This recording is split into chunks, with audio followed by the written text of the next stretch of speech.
Hoot hoot. Can you hear me well? Yes, good, good. It looks good. Hoot hoot, everybody. Hoot hoot. I'm Vilhelm Vanderbos, Noble Owl, an artist, and welcome back to my art challenge. How's everyone doing?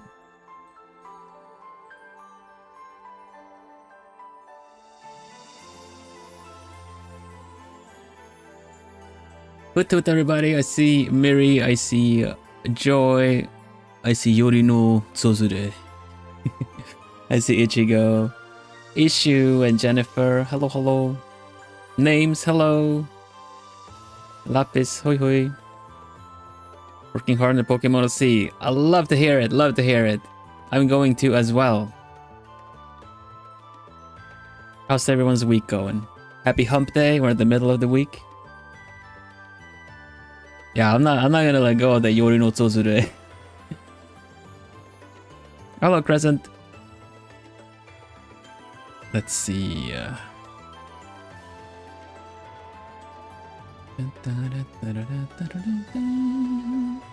Let's see. I'm looking for the art challenges. Book and draw. Here we go. Here we go.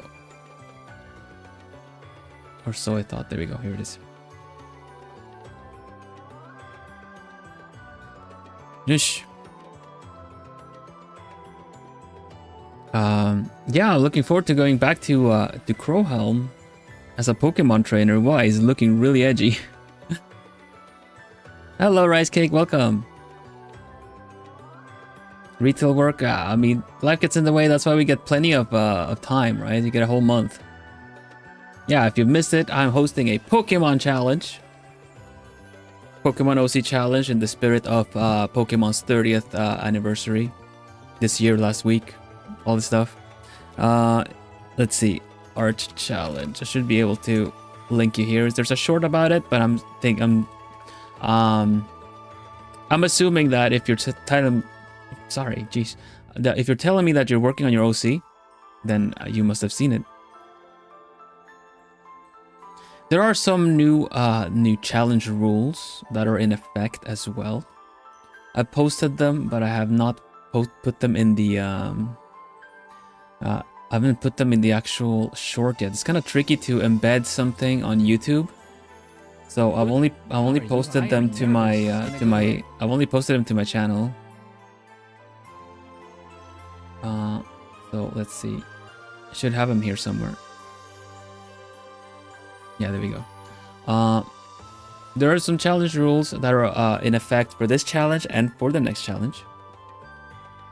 Anything next challenge, anything upcoming, I mean, like the future challenges. They've been posted to the Discord and on YouTube, and will also go on Blue Sky once I can figure out a good video size to post on that site. It always tells me, no, your video is too big. It's too awesome. It's too cinematic. It's too cinematic. They can't deal with it. Here we go. Art rules. Art challenge rules, I mean. Please only submit your own art. Traditional or digital or traditional, all skill levels are welcome, so please do not submit anyone else's for them. If you would like someone to join, then recommend the challenge to them. Have them make an account. You can submit in so many places. I will not be promoting, I'll get to this after, but I will not be promoting the challenge on Twitter, but I will be looking for entries in case that is the only way you can. But yeah, Blue Sky, Discord, YouTube. So link it to them, send them the short, and have them post on my channel. I think you need to follow me to post on the channel, so have them follow me as well. But yeah, by all means, like, recommend the challenge to friends or other artists that you know. Have them draw for it, and they'll get featured. Second rule, do not trace other images. I feel like it should be kind of obvious, but because we haven't had any specific rules around the challenges, I wanted to state it. Please don't trace images. Tracing does not give remotely or any kind of art practice. Maybe some lining at most, but honestly, you can't really trace something and call it your own. So please don't. reference all you want. Use pictures, use screenshots, use official art, whichever, but referencing is okay, but do not trace, please. It's more obvious than you think when pictures are traced, and at this point I will not be featuring any that I find that are. No screenshots of character creator apps or generators. You can use them for your inspiration and reference for your character, but the final artwork must be drawn by your own hand. Again, you can, I would much rather see you try and draw and improve over time by referencing your apps or character creator or drawings or bases, anything. But please draw it yourself. These challenges, it's an art challenge for a reason. Otherwise it's just art feature, but it's an art challenge, and I would like you guys to challenge yourselves and improve and hopefully find your way. Either if you used to draw or you would like to learn how to draw, find your way to kind of learning and growing together with the community. It's lovely to see, honestly. Like last year, it was really nice to see a lot of people improve over time, and yeah, I would like to encourage everyone to do that. Also, only submit recent artwork created specifically for the challenge. Like, we're not going to be taking any entries until the challenge is out. And just because you happen to have drawn something a year back, last month, even last week, that just happens to fit the bill and you can just instantly post it, that's not going to be accepted. Challenges. The challenge is a challenge because there's some time limits involved. You have to plan around it and figure out your character once the challenge drops. So just because you happen to have drawn it a while back, something that fits it, especially with this current challenge, is a Pokemon OC challenge. And I believe a lot of people that are fans of Pokemon have drawn their characters before with their Pokemon. So yeah, don't dig up anything old that you just feel like would work. Draw something new for this challenge. That's what the deal is. And also, because of time limits, a maximum of 3 entries per person will be featured in case you can just dish them out, a lot of them. So maximum of 3, and that might be subject to change if we get more features. If we get like a lot of features, last time we had a feature weekend, both days. So so I don't have to put in myself and the mods, put in some kind of all-nighter to catch all the references, like all the images and entries. That might be subject to change, but at least as the rules are now, 3 maximum entries per person. And of course, last but definitely not least, and quite the most obvious that is around already in the channel rules, absolutely no AI generated imagery, be it traced or anything like that. Not gonna be featured. Thank you. Alright, now let's get back to the hoot hoots, because I've been missing a couple. Hello, love yourself. I said issue. I saw Mars, welcome, welcome. Shine, hello, hello. Rookie Vivi, welcome, welcome. Anyone else that I'm missing here? I think it's fine, yeah? Alright, cool. Now, I've been experiencing a lot of scuff lately, so I would like to ask for your support in liking the stream, giving it a thumbs up. You might think that it's just a ploy, but I have streams that have proven it to work, because it's a joint wish. It's essentially like a wishing well effect. Everyone wishes for the stream to go well and gives a thumbs up, and it, you know, it calls for it. The algorithm cannot ignore us, and I would really appreciate it. Thank you so much. I'm liking it now. Thank you. Hello, Octavia von Secondorfu. Nice to have you here. I mean, like Octavia. Oh, nice. Honestly, I forgot how good this thing is. I'm using my cup warmer. I have a cup warmer for my latte to kind of keep me from having to like speed drink it. And it keeps it really warm, and I was gonna take a sip, like, oh, just the last sip is usually cold, and it's like actually like, whoa, pretty warm. We shan't be ignored. No, we definitely, honestly, it kind of works that way, actually. The more, if everyone gets together and actually likes a stream, or, you know, comments on something or react, it does actually get noticed. I also realized that The painting needs to be updated with some new illustrations as well. Thank you so much for that, everybody, by the way. Almighty algorithm, I like that. All right, let's get to my entry then, right?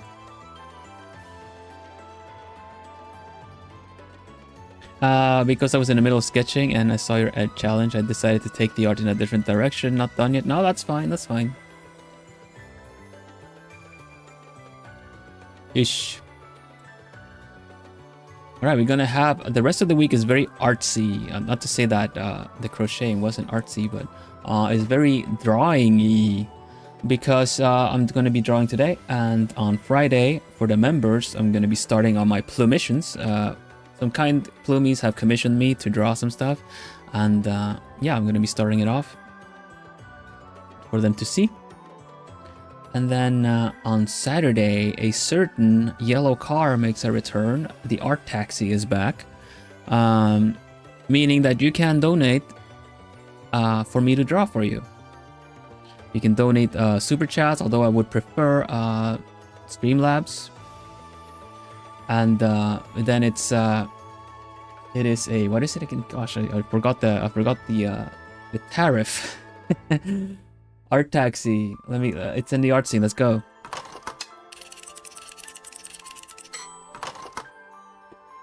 Let's see. The taxi tariff is €1 or $1 for 2 minutes. There's already a queue of 3 people here. Natsu, Josai, and Moonshiro are gonna get their drawings done.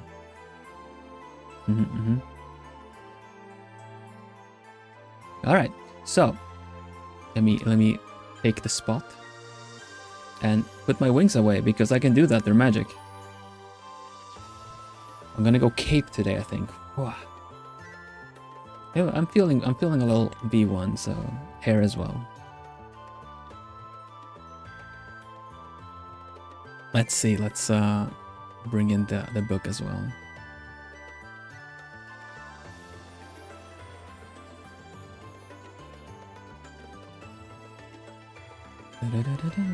Hello, Joy. Welcome. Capetifying.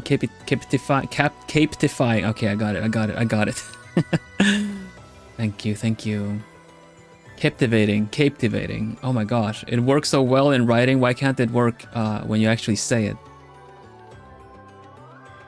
I am in such a retro video game OST mood, but sadly we cannot play them because copyright restrictions. So we're gonna be, I'm gonna see if I can find something that works all right. Let's start with this one at least. How's the volume? Is that okay? Can you hear me okay? Should I lower it more?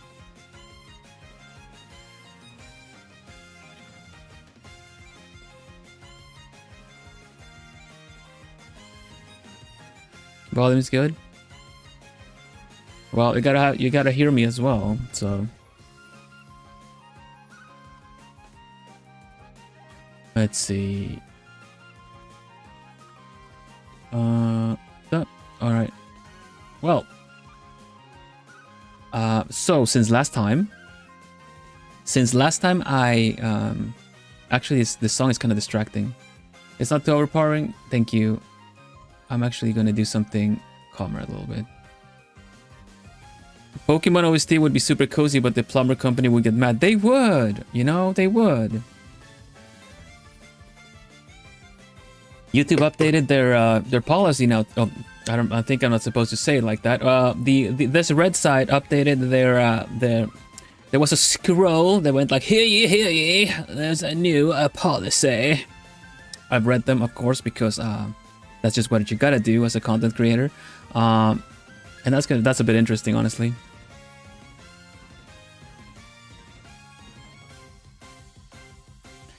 Dun, dun, dun. This has a little bit of Pokemon in it with the dun dun dun dun dun dun. But yeah, well, let's go with this one then.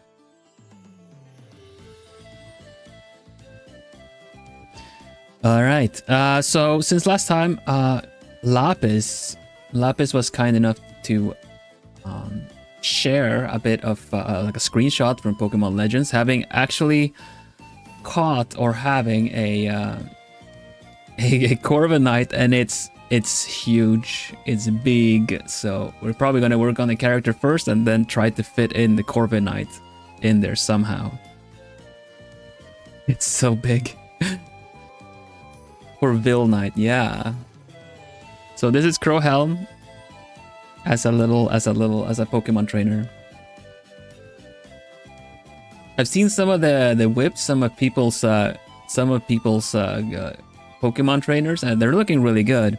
I'm happy that people are thinking the way I hope they would, because you have to draw your Pokemon trainer, your OC as a Pokemon trainer. That's step 1, you know, and there are a lot of things that symbolize a Pokemon trainer over just about any other OC, right? Which is something I need to think about with Crowhelm as well, because holding a Pokeball is not just the only thing. Like, usually Pokemon trainers have a lot of Pokemon themed things on them. They might have a bag or a holder, like on their belt, you know, having other Pokeballs on their belt and stuff. That's kind of like very Pokemon trainer-like, you know? Animate something is completely okay. Yeah, Miri has done a lot of like I've done animatics or some animated entries as well. We had for an OC challenge prior, we even had an actual VTuber model done. It just I think that was Nai. Nai made a character and then actually animated them to be kind of like a VTuber. Hello Zaya, welcome. Do do do do do do do. Right, I remember last time I was working on the folds on the jacket, and funny enough, I think I got a bit of practice with that for Bachira. That was the character for the letter B. That short's gonna be showing up soon. But yeah, I totally did. You have a question, Bill? Okay, what's up, Jennifer?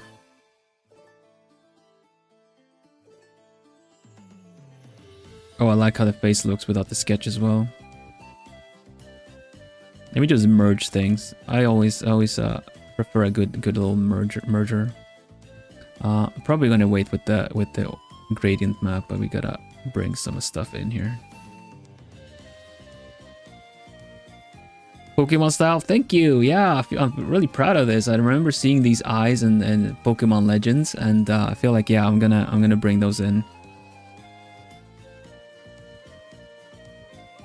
Corviknight can be on his own thing. This one does really not need to be there. I think that kind of messes with the folds. So bye with that one. And this is the sketch.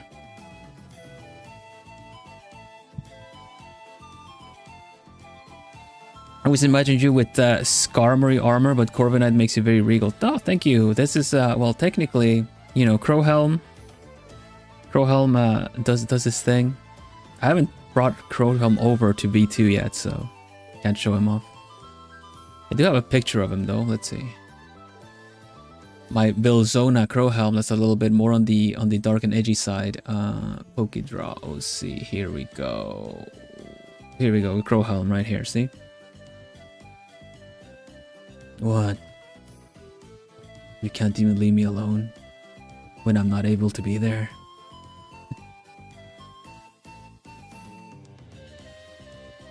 Yeah, so here we go. That's Crowhelm, turning him into Pokemon trainer. So yeah, that's also, of course, dark and edgy means like leather, shiny leather.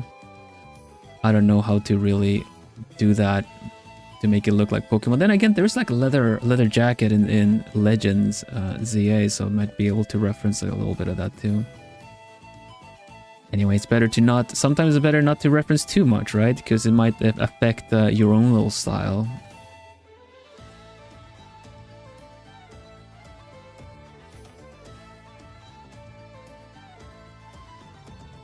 I don't know, Crowhelm might be like just as protective of the Plumies as well. But I don't know, he seems a little bit more self-centered. He might actually be like saving you guys because a rare friggin' bird Pokemon is attacking you, you know, so then the interests align in the fact that he needs to defeat it and catch it. But I don't know if he will do it primarily just because of that. He's very much whatever about things, you know. He's not mean, he's just kind of self-centered. Okay, that was a question. That's right. I didn't think of that for my Pokemon trainer OC, and but I want to ask, it's okay to if it looks like she's a secret trainer. What is a secret trainer? It's like an unlockable one.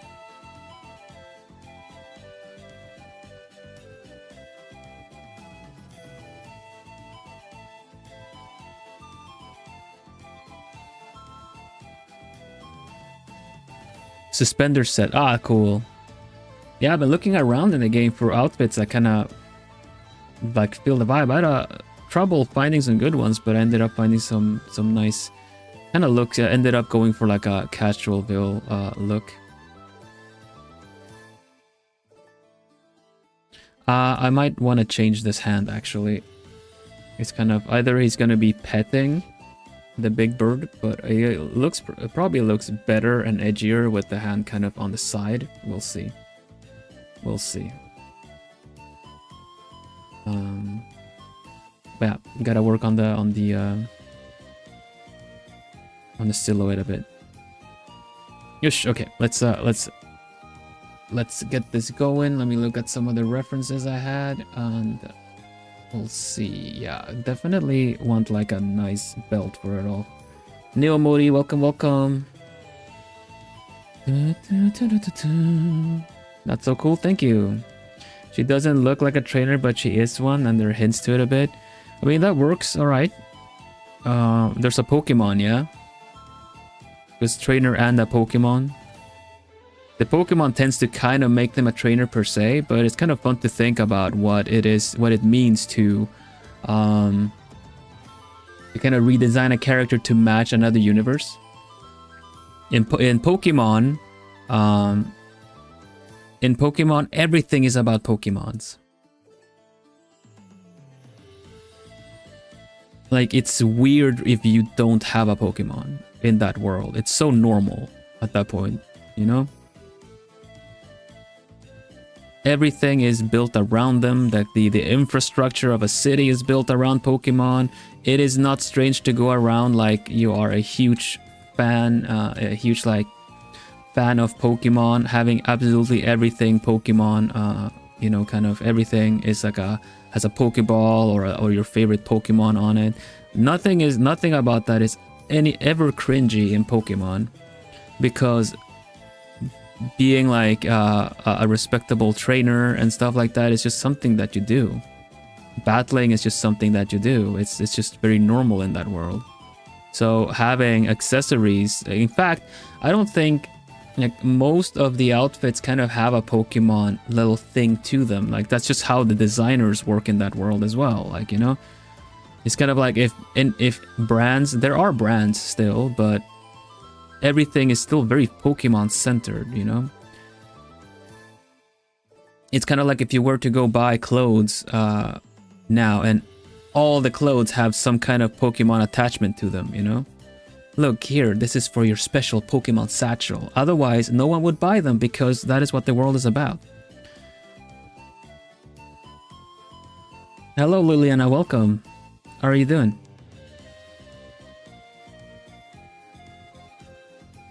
So that's always important to for your like research and referencing.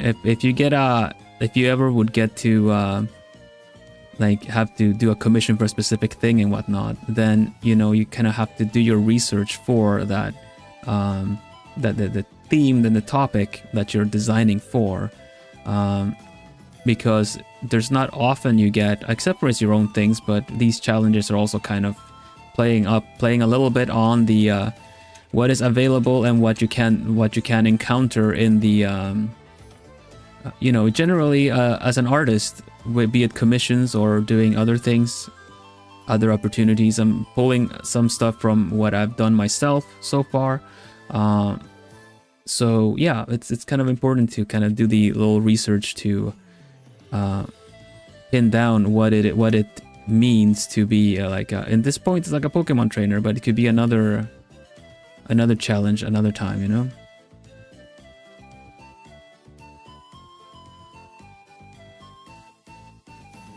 So like pets,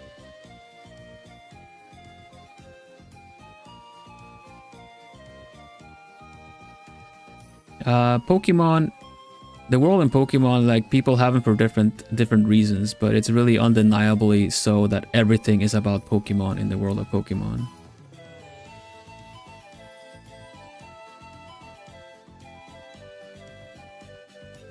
In that sense, Legends ZA starts off a little weird. Not gonna lie, starts off a little weird because as far as I remember, the whole deal about Pokemon is that you are like a trainer in that town, city, country, whatever, and you are finally set to get your own Pokemon, right? Wasn't that how everything kind of started? Look, I'm finally that age, you know, I'm finally old enough to get my own Pokemon, kind of a deal, right? But in Legends ZA, you're just traveling, you're like a tourist, you don't even have your own Pokemon, you know? You're just like, oh, you've never had Pokemon before, but you're such a natural. That's kind of how the story goes in Legends ZA. Hello, Colin. Welcome, welcome. How you doing?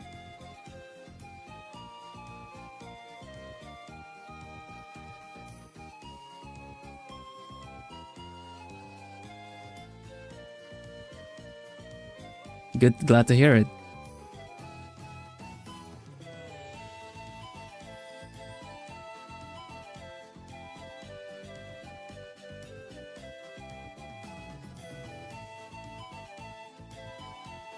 This is such a JoJo pose. Kinda wanna make it more of a JoJo pose, but yeah. I like your avatar. Why, thank you, thank you. I'm an owl.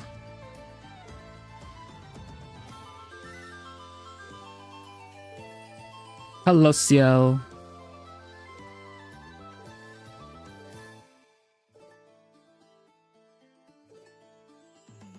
I think I kinda wanna just have his arm be not have a gauntlet on it, just have a glove. I can imagine his lower arm. It's not gonna be that detailed. I can imagine it being strong, you know, kind of, you know, like hold up his jacket. His lower arm is pretty like, it's lean, but still strong. I don't know why I'm imagining, you know, kind of really noticeable veins as well on the top of his arm. You're good at drawing. Thank you, thank you. Yeah, I like to draw a lot. I'm hosting a Pokemon drawing challenge, so if you like drawing too, you can have a little look-see at my short that covers the Pokemon challenge. Where you are just like I do monthly challenges, right? So people of all ages and skill levels are welcome to enter their drawings. There are a couple of rules to follow though, but everything has been posted on my channel there. But I can let's see, we can do like, you can find the short right here. Art challenge, making my own Pokemon. Nice. I remember I've designed a lot of small little creatures as well. For this challenge though, I'm only accepting official Pokemon. Just keep that in mind, everybody.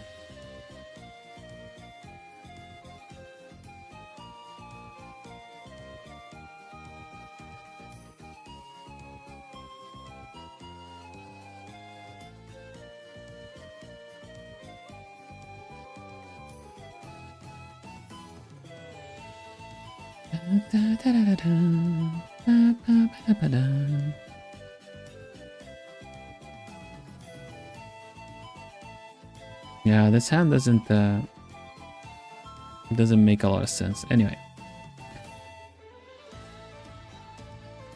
let's get more of the silhouette figured out, yeah.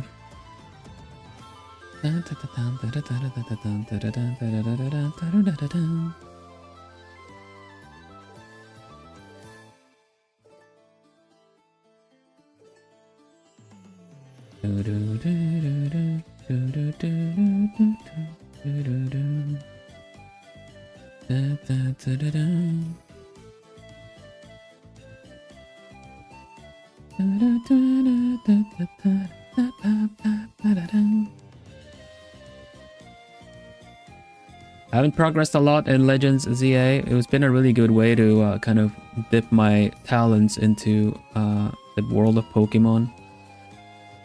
I don't know if it's gonna keep me engaged all the way, but it's still fun to play a little bit.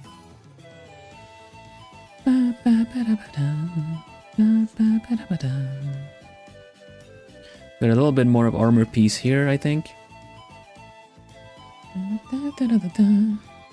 Music is nice, given a like going around the forest area of Pokemon. Yeah. It's very this really makes me think of nature, like not so much jungle, but at least very foresty on a nice day. There's been nice weather today, so I'm also kind of feeling the good vibes, right? No, I don't like how this looks. This is a bit too much Asian feudal armor. Let's see. Do I have anything else?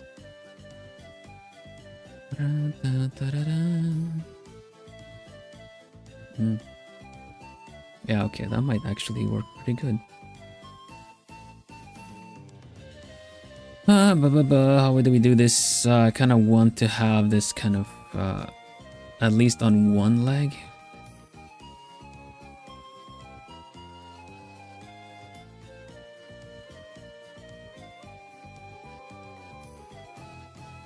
With this size of Corviknight, I have no idea I'm gonna do the new I'm gonna do the composition now, honestly. Corviknight is big.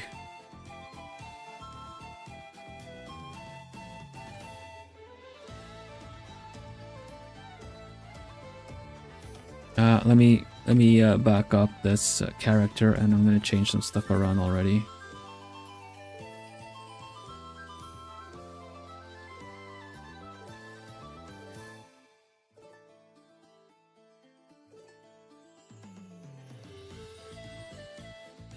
Did you think it was more normal bird size? I thought it was big, but not like this big, but you know, kind of something like this. Meanwhile, that's like head. No, it's not that big, but it's like it's much bigger than the character.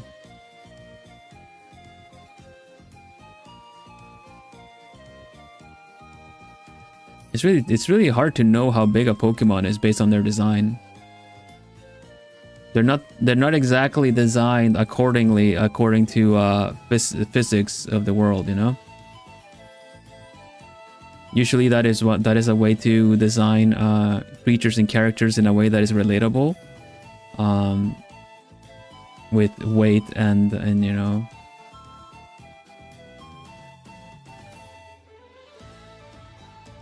Got used as a taxi. Oh, yeah, no, I believe it. You can. There, multiple people can ride one for sure. Hello, Natsu.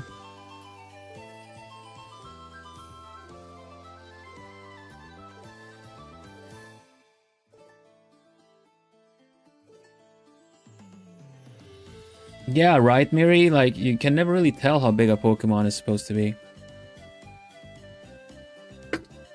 It's a little bit easier lately through the games that you can see them next to you can see them how next to your trainer, especially with like legends and stuff. You can run around. I'm sure you can see them in the other games as well, right? But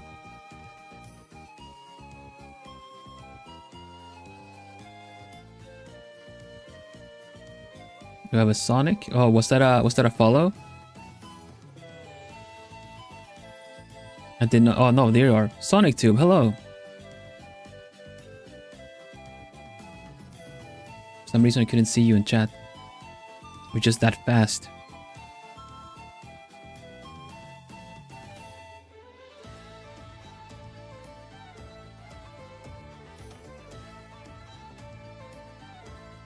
Yeah, in some aspects it goes that way too, right? That even supposedly like legendary or big Pokemon are actually smaller.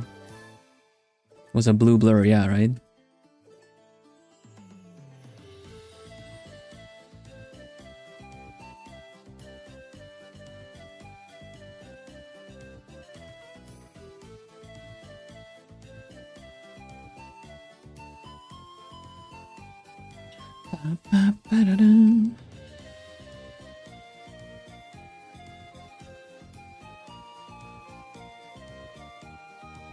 What do I want to do with his legs? I already have a wide stance. No, I want the wide stance. The wide stance is cool.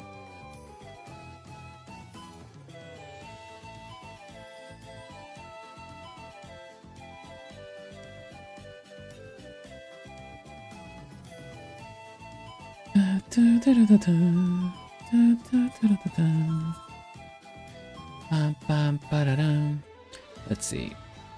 I'm trying to find my my song loops again, because they got cleared out again. That is one I really like, at least.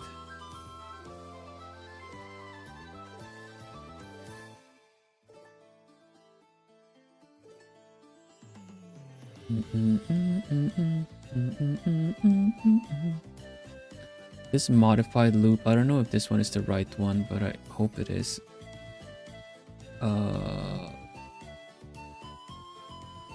This one? Let me listen for the loop.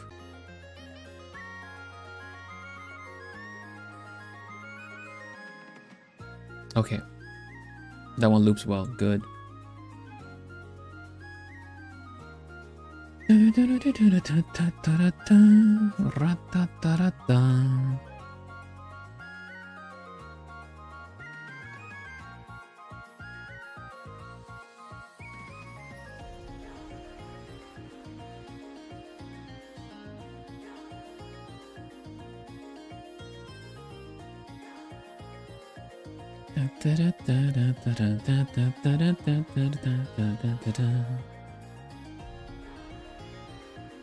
Process looks good, thank you. I'm kind of going back on a little bit of the decisions I made, but because I want to implement some of the lower parts of Corviknight on him, so that means I might have to want to do some like knee pads on him too.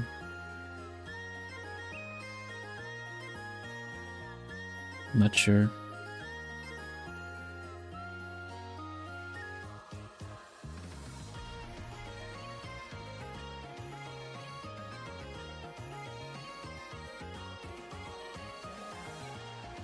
Hey Kyoto, welcome.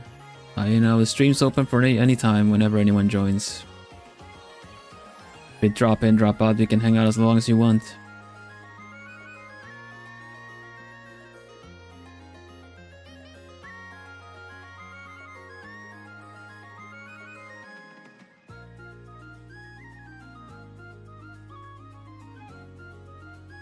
Blow up the jackets and stuff is always tricky to get right. Can't make it flow too soon because I'm gonna have like a belt. It's gonna have the Pokemon strap here. This is one of the design things that always make like Pokemon trainers like kind of funny, is that they can look as edgy as they want and have, you know, like studded belts and everything, but then ultimately there's still like gonna be Pokeballs on it, you know.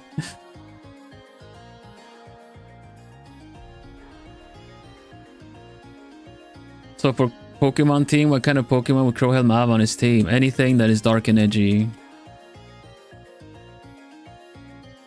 Yeah, that's my design is not really good for an actual Pokemon trainer because you kind of don't want to advertise what your strength and thus your weakness are, right? But he's wearing like a bulletin board that I'm gonna throw out Corviknight, or that is my secret weapon, you know.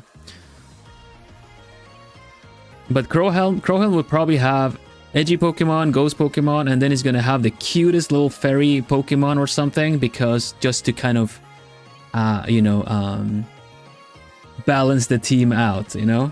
Yeah, Houndoom for sure.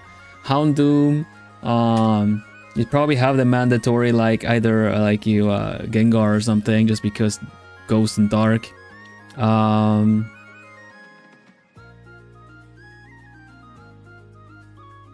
Umbreon? Maybe Umbreon? Not sure Umbreon.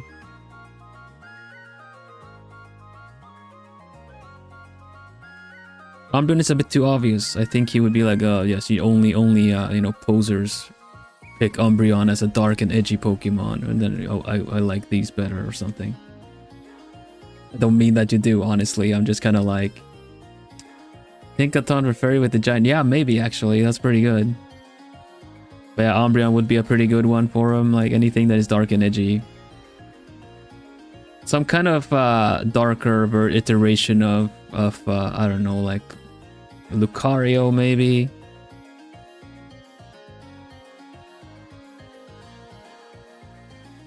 Yeah, exactly. That's what you mean. Like suddenly you have an like a very unexpected, very cutesy one because just to balance the team out.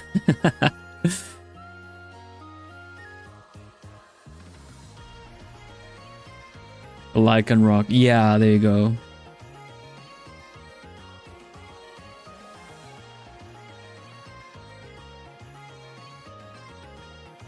Mimikyu.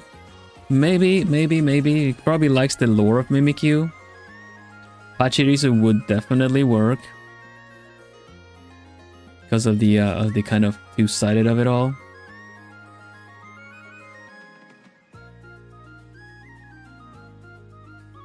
Speaking of Lycanroc, for those that joined in late, that didn't join in the first algorithm push, how about you also do a werewolf action and like and subscribe?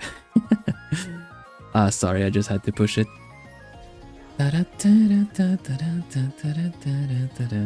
Thank you so much, everybody, for being here. It's lovely to have you. Lucario, yeah. Classic Viljock already. I've said it twice. It's already a classic. Dang.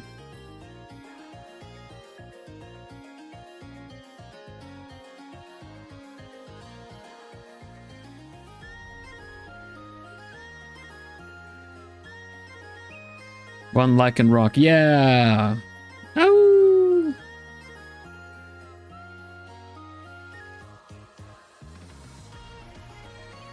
Now, honestly, for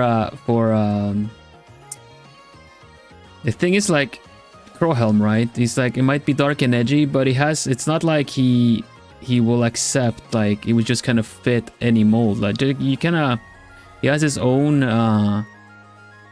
kind of what something is dark and edgy, you know? It's kind of like saying, I don't know, like, I'm trying to think of a good example, but let's say, like, oh, someone that is dark and edgy likes, I don't know, I really like these insects because, like, I don't know, something, because nature can be so gruesome at times around, you know, when you know, so it's just kind of like, yeah, they totally do these things. It's really, it's crazy. They're so metal and stuff like that, you know. It just kind of has its own values to it. So he could probably have like that, that's not seagull, but like pelican Pokemon that, you know, you can, when he does dive, he comes back with a Pokemon in his mouth or something. You can also like come back with either a fish or like a Pikachu sometimes in their mouth, and then you can just like spit the Pikachu. You wouldn't understand why I chose you, yeah. The whole team of shinies, yeah, I like that. I like that idea.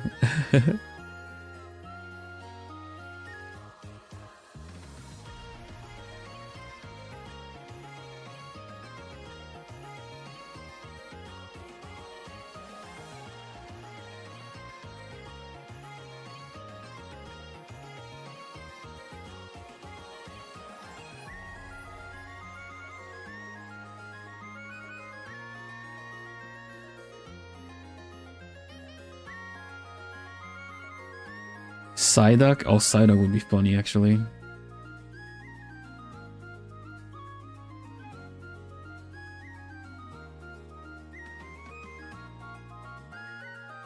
Hi.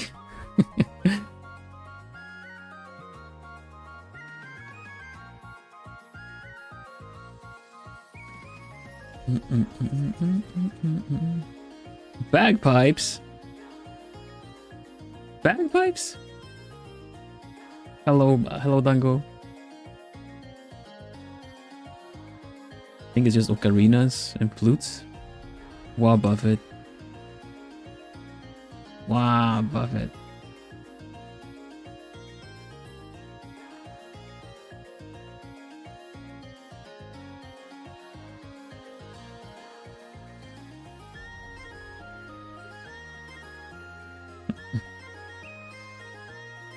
Maybe they are.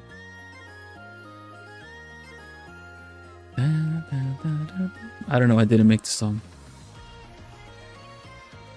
Nah, these are right.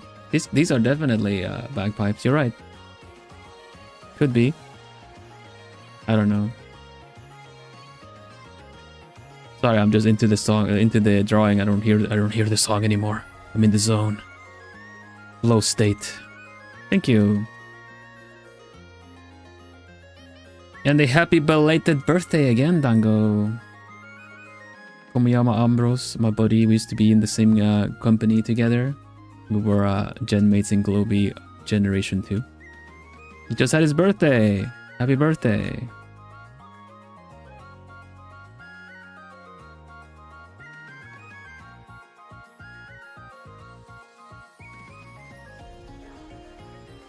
How old is she? Oh, thank you. That's so cute.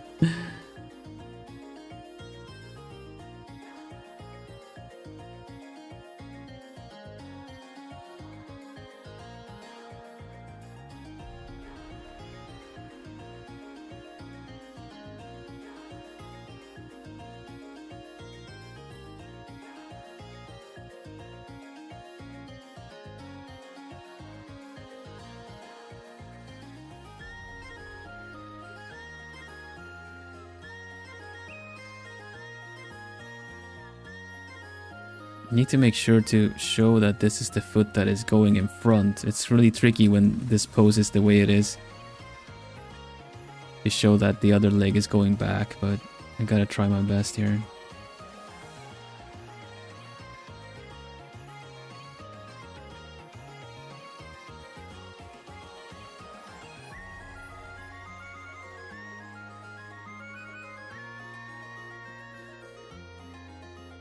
And oh my gosh, why did I make it leather? All the shinies, all the things that need to go on this.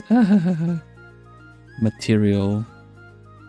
Research as well. Goodness.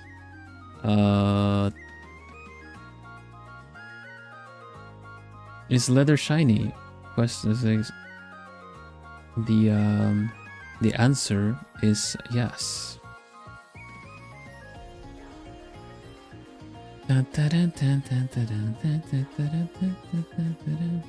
Material girl. A material girdle. Alright, buddy, don't need your sketch anymore. I'll take it from here.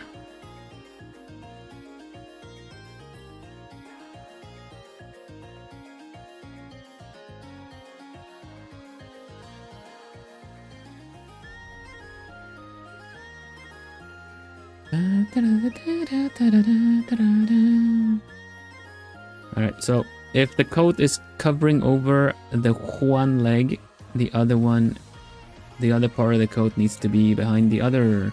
That is just how it works.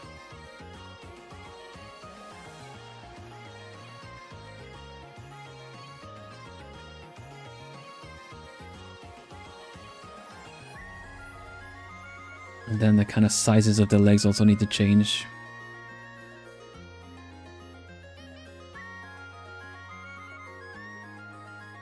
Nice. Also, it's funny, Bill, because crows love everything that's shiny. Yeah, that they do. Shiny Pokemon. I have yet to train my crows to bring me anything shiny, but they are getting the hang of me.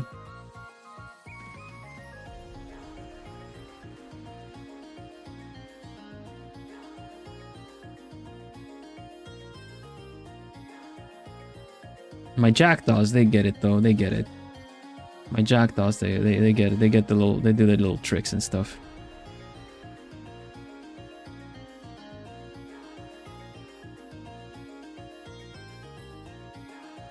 Would Crowham collect those 1,000 coins to get Golden Go? Depends. Is it tricky too?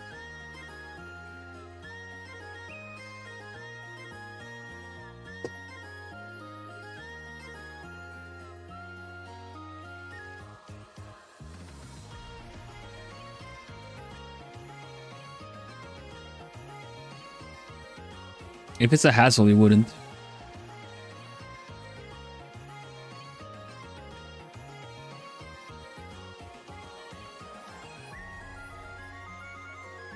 Oh yeah, by the way, everybody, we have a merch survey out, like any kind of merch that you would be interested in getting, both physical and digital.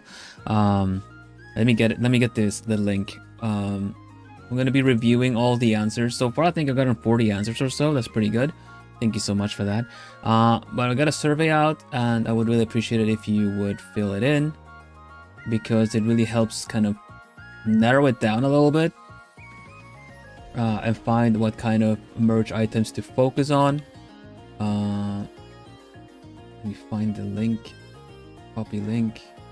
Is this? Oh my gosh, it's so long. The link is ridiculously long. Here we go. Here. It's a Google form. It does not collect your email or name or anything like that. So you just fill it in. You can only fill in once though. You have to sign in. But it won't collect who you are or where or anything like that. The questions actually are kind of where do you live and such, you know?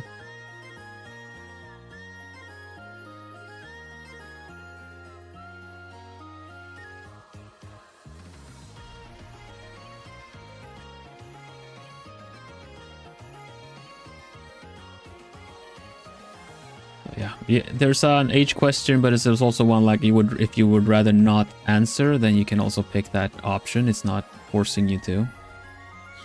So please have a look. It would really help out a lot, and I'm gonna be compiling the answers for this weekend, and I will still look back at the later on, but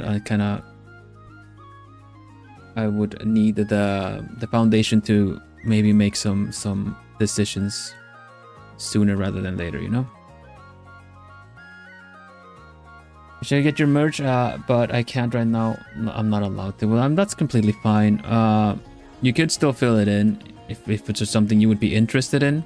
I would appreciate, you know, if you would end up like buying merch.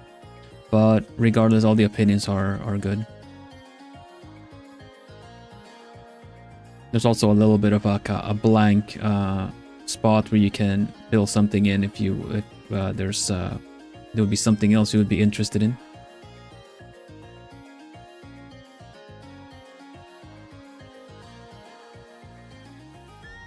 As in the continent, not your address. Yeah. That range, the range of like the age range. Yeah, I've just sorted it. I only sorted them as YouTube does it. I'm just kind of, because of keeping tracks of analytics and stuff like that over the past 2-something years, I've just gotten used to kind of sorting them out by those age groups. Hello, Jerry. How can we get ourselves to want to draw again? I'm losing my enthusiasm in art block. Well, I will. Well, I gotta say, a good way is to join my art challenge. I've got monthly art challenges happening all the time. If you can't think of what to draw or would like to draw something, you can join in one of my art challenges. I put them out there in order to actually encourage people's creativity to join in something, and also kind of get something out of it as well. If you get your art featured. Otherwise, the answer, if you feel like, honestly, like, okay, that was the little me answer because I have art challenges going on, okay, but if I were to take it serious, obviously, I will. And art block and motivational blocks, for me, I like to switch them. I like to see art block in different categories, personally, right? I'm not the kind of person that will advocate that art block does not exist. Oh, it's just, you should just get over it. No. For me, art block kind of goes into motivational block. It goes into inspirational block. And then there was a third one that I can't think of right now. But let's talk about the motivational and inspirational for now. Inspirational block basically is, I guess the third one is a bit more like burnout, but we'll see. An energy block. The first one, when it comes to motivational block, is basically because you can't find the motivation to draw. If something that it could be something to do with your abilities not being on par, or like your mental images and kind of ambitions are a bit too grand for your current skill level. That can create a lot of motivational issues, because as much as you try, you can't really get close or closer to what you're envisioning. That is a struggle that like tends to kind of always happen, but the more you practice, the better you are able to kind of envision with your actual abilities and how you would do it instead, you know. When it comes to when you're not meeting your own expectations, that's something I would call like a motivational. That's one of the things that would cause a motivational block, as I see them, right? I've been there. So it's really difficult to do anything, to kind of create anything to the point where you kind of start to like give up before you even try it, you know. Inspirational block is more so when you just can't think of what to draw. You want to draw, you know, everything in you tells me like, oh, you want to draw, you should draw, but it's you can't think of what to draw. That can sometimes happen whenever you might want to ask yourself why you want to draw to begin with, because sometimes due to time restraints, right? You kind of would want, if you are the kind that would like to post online and everything like that, you can end up feeling a little bit locked out of options, because you see so many other artists posting. It's not always the same artist posting, by the way, just keeping that in mind. It may look like, you know, social media is the one artist that you kind of, you know, need to also keep up with, but you tend to always end up seeing people's good art only, and not really their difficulties themselves. So yeah, it's a good way to kind of take on, kind of deal with an art block is to rest for a bit. You can run out of juice or creative energy and everything, so for a bit you could not think about being a creator and be more of a consumer for a bit, and expose yourself to a lot of other different things. When you do that, you sometimes find a new fandom or something like that, you know. Maybe you can get into a game or something that will kind of fuel your motivation, or a series or a show, anything, you know. Just take a little break and not push yourself to constantly need to draw, because you need to fill in the quota, or be like, because I'm an artist TM, that's what artists do, right? No, but honestly, resting is just as much of a part of training. No, people that work on their physical strength or anything like that, any kind of abilities, rest is just as important as it is to kind of, you know, do practice and things like that, right? So yeah, I'm not kidding when I say that if you are still motivated to want to draw, doing art challenges or something like that is a really good way to keep practiced without putting yourself through the I don't want to call it burden, but the pressure of having to design or think of stuff. It seems true that I'm a little afraid of being ambitious, because I feel like I'm trying and always lacking. Many people say I'm arrogant, but it's not like that. I'm really scared. They would say you're arrogant because you don't I don't know, like I'm all like, English is like my third language. Sometimes I need to look up words again, what they mean. What does arrogant mean? I can picture an arrogant person if you told me to draw one, but unpleasant, overbearing sense of superiority. Someone that acts superior. I do not see the connection of like you're acting superior for if you're feeling worried or scared.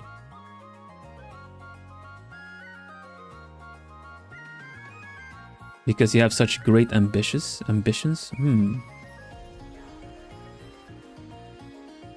Either way, we don't need to focus on that problem at hand if you rather not. You can share if you want to, but recognizing what you're lacking is important, because then it also brings you the solution as to kind of, I can't draw this, you know, like I'm not able to draw these poses the way I want to. Then an obvious solution to that is to specialize on practicing the poses. And by that I don't mean draw without a reference until you might get it right. No, you start looking up more poses, you try to redraw them, reference and kind of try to get them as close as the kind of pose that you would like. And then later on you try again with your own character.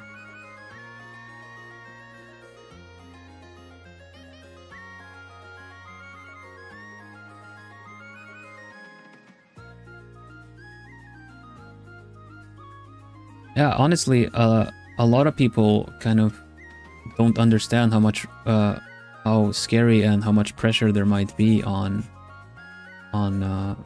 drawing and posting stuff online.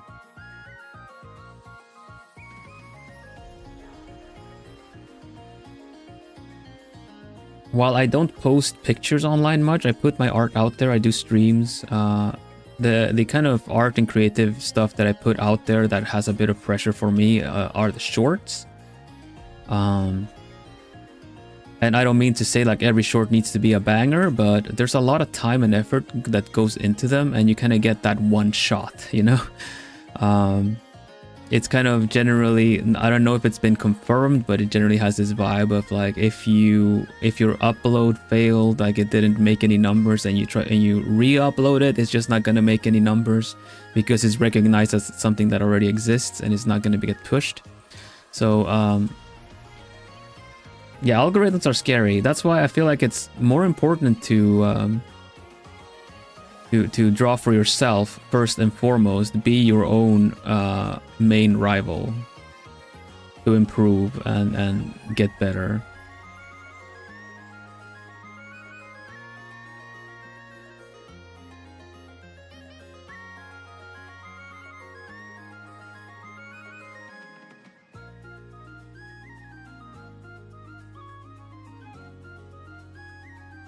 Let's see.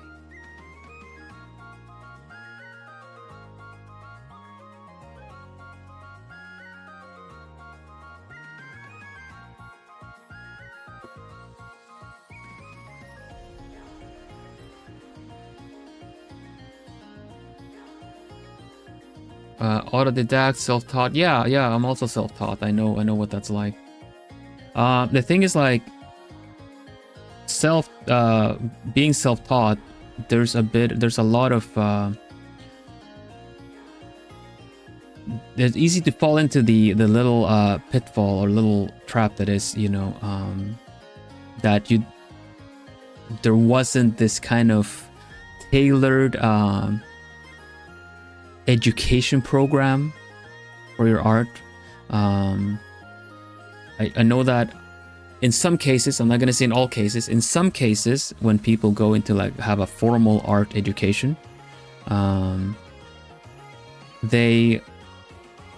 you sometimes hear a bit of grief over the fact that you don't get to draw what you want to draw, and in some cases a lot of the complaints can be well-founded, but it's always such a different situation each time, so I cannot be speaking like it's an absolute truth. But even in an art education that actually takes you towards drawing what you want, there are steps to everything, you know? And with drawing a specific style, there are so many tutorials online that can put you on the right direction.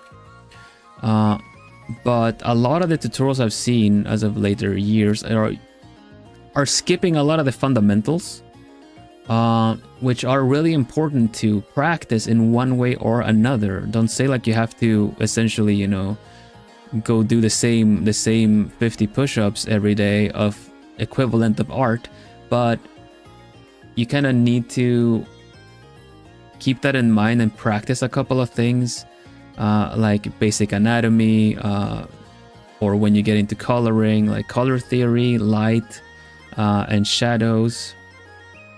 And that's sometimes a part where our abilities kind of run into a wall. At least mine did, because you find something that you're comfortable with. My comfort zone is drawing portraits. So you draw a bunch of portraits, and then you feel like, oh, I feel really good at drawing portraits, and then you can, yeah, I can totally draw whatever, like a big dynamic pose or something. But it's so completely different, you know? Just like this, like, I'm not comfortable in drawing dynamic poses. I'm gonna look at this again and be like, man, the thigh is much longer than... Man, the thigh is much longer than... Let me fix that already, I think. There you go. Let's see. So I think the drawing challenge is such a good motivator, because if you feel you're not enough seeing your art on the feature stream and reading people being positive, is really motivating. Yeah, that's kind of what I'm hoping they are, right? I think it's really important to have a space to upload and to share like that, and also kind of not have the fear of being buried, being ignored. So I always feel bad whenever, like, I've kind of, because of algorithms or platforms or time or anything like that, that I kind of end up missing an upload or anything, an entry. Because it's like, to me, it's really important that, you know, that this space also gives like a little platform for people to upload their art and not feel like they're gonna be judged. Because whether it's people, I feel like lately it's less people that actually take the time to trash talk your art on your art. Some people do, sadly. But it's more so our own insecurities, you know, over the fact that my drawing wasn't noticed, and it wasn't noticed for the second or third time. It gets harder and harder to remind yourself that it really isn't your art, it's just the algorithm, maybe the hashtags you used or the time you uploaded. But it just becomes harder and harder to see that.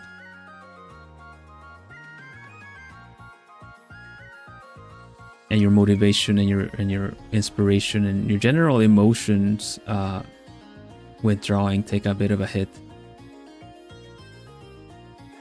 But yeah, I think it's really nice to host these art challenges, because like I said, last year there were a lot of entries, and a lot of the artists that have been recurringly joining the art challenges have just grown so much, and it's so noticeable too.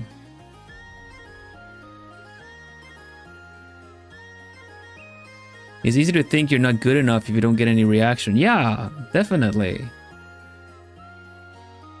I'm a content creator on on a very oversaturated platform. I go through that a lot as well, but ultimately you guys are here, the community's there. You guys you guys are liking what I do, so you know. Gotta remember, you know, there's a really good quote, and I'm sorry this is a bit silly, I just thought of it, so I'm not trying to make any light of it, but it's a pretty good quote. Be it or not, like, you know, if you're successful or not successful as a label, the zombie of Wreck-It Ralph, you know, labels not make you happy, good, bad, you must love you. Yeah, you need to do it for yourself first and foremost.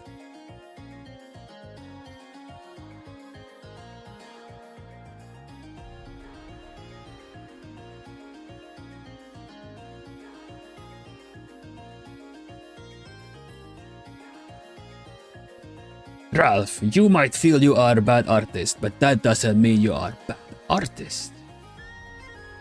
Basically.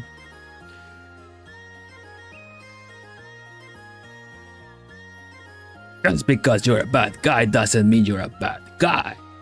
Yeah, exactly. Just because you feel like you're not enough doesn't mean like that you are not enough.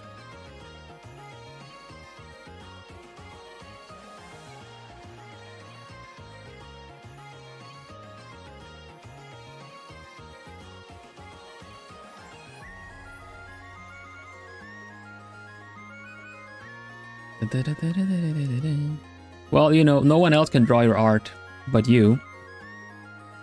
Everyone has their own little spin to it. Everyone has their own little magic to them. Every Plumie, you guys in chat, you got a little gem in you. You guys have a little magic in every gem. That is your own magic. When all the Plumies come together, there's a lot of it's a blessing on its own, right? But that's still the idea, is that you all carry your own little magic with you, and whether or not you feel like you're enough or not, you are the only one that has that little spark of magic in the world. That is your own little magic. So if you don't feel like you're enough, then you can drop by my streams and I will remind you that you definitely are. Yes, we'll feel like losers sometimes. Yes, we'll feel like, you know, you're not going to be enough or never going to amount to anything, but that gets disproven. Trust me. It gets disproven. And then you're just like going to be really silly for thinking that in the first place. Not really, no. No, for real, I know how how do you say that? Your self-image can affect a lot of what you feel. Your thoughts can affect your emotions very strongly, and it's really difficult to break out of it. But here, the Plumies, the Discord, everything is a really supportive place. So if you keep feeling like you are being pelted with negativity, this is a safe space. If you join the art challenge, you're not gonna get judged with how your drawing looks, like with any drawing techniques or something. It's not a competition. So keep that in mind, right? Like initially I said, like, what is a good way to get over art block, and joining the art challenges is a great way, not just because, you know, you challenge yourself, but because on the feature stream, everyone is there to celebrate the creativity behind it all.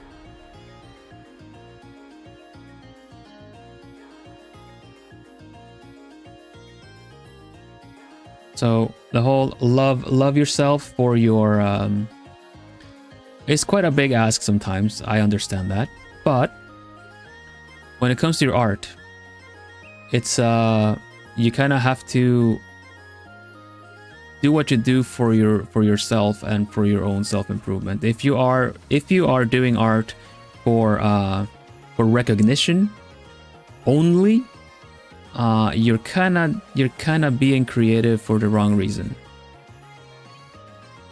Creativity is like, it can come with recognition, but if you're expecting it, you're gonna set yourself up for a really bad time, because there's a lot of luck and a lot of unpredictability in recognition and success.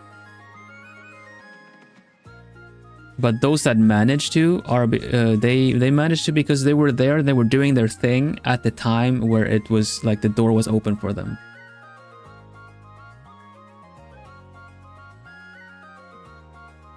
Hello Senna, welcome. You've also been on an art blog. Yeah, we're talking about that just now. Art blocks are really tricky. So I will always promote my art challenges, the monthly art challenges, because there's a feature stream at the end of it all too. So, you know, if you feel like you're blocked, you can always try doing one of mine. And then at the end of it all, like, it's a safe space, so you're never gonna get judged by how you draw something, or if you feel like you're lacking in anything. It is a fun little challenge. Still a challenge though. Like, because, you know, well, it might be even a little bit trickier if you have art block as well, because that is also a challenge on its own. But But yeah, honestly, there's been some meme kind of videos around it too. But when you do when you take a break, when you actually take a break from art, not like, oh, I'm never gonna draw again, and then you find your way back in a couple of years. Been there too, actually. You just kind of come back refreshed. You have these kind of little gauges, little. You can't just your energy, your creative energy runs low at times. You kind of have to replenish it. You kind of need to consume things to get ideas. You have to, you kind of need to take a step back. You can't always be producing, creating. Kind of need to kind of refill the power source a little bit at times. The battery even, So if you take a little break and don't be too hard on yourself over taking a break, and then come back to it, you'll notice that it'll just flow a lot easier. When your pressure kind of turns into like desperation of having to, I have to, then even if you draw something that looks really good, it's not going to be good enough. I've been there too. I didn't know what good enough was, and I kept chasing the good enough, and I never got there. So I took a break and I watched some shows or something. Then I saw I think I got into Ruby at the time. Characters were really fun, and I just like, this is really cool. This is really fun. I feel like drawing the characters, because that's kind of, as an artist, that's just kind of where you go to. And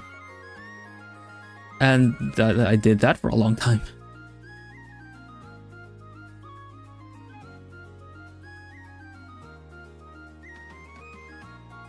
So Artplug is just having an empty battery. Technically, you have different batteries though.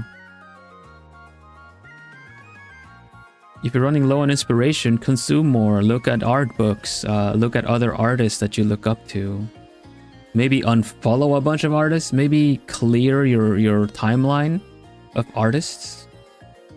Because honestly, if you go to your usual places and you end up seeing a lot of art that if you end up feeling miserable just going to social media because you see so much art, or it's just been so tailored to you, maybe clear out your history on YouTube and start over, start fresh, find something else. I've gotten into DIY stuff for a long time. I got into making my own keyboard between drawing blocks, I got into upgrading, opening and reshelling my Switch. I usually kind of find little other projects to do. You took a break from drawing earlier. I was just not feeling it at all. So I promised myself a week of just gaming in my spare time. After just 5 days, I felt a lot better and wanted to draw.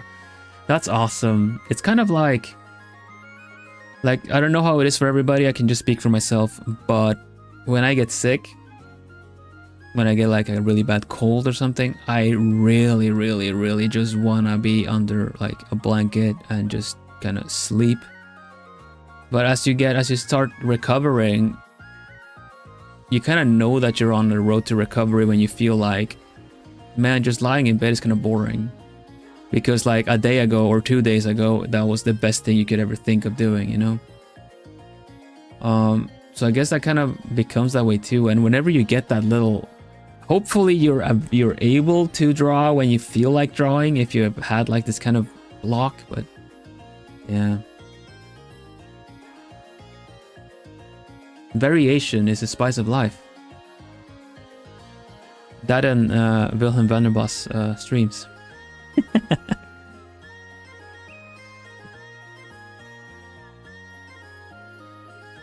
They're just not very spicy. They're very, very, very vanilla, very cozy. If I get fed up with knitting, I switch to crochet or card weaving or embroidery. Yeah, I think switching things out is best.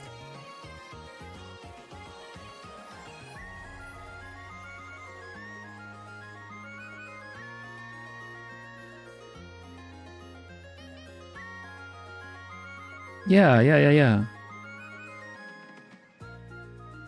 You're part of the. I don't know if you're part of the Discord. You might have seen it. I'm sorry if I'm not entirely sure, because the Discord has been growing quite a lot. It's quite nice to see so many people join in, both for the crocheting, for the art, and just generally for the streams.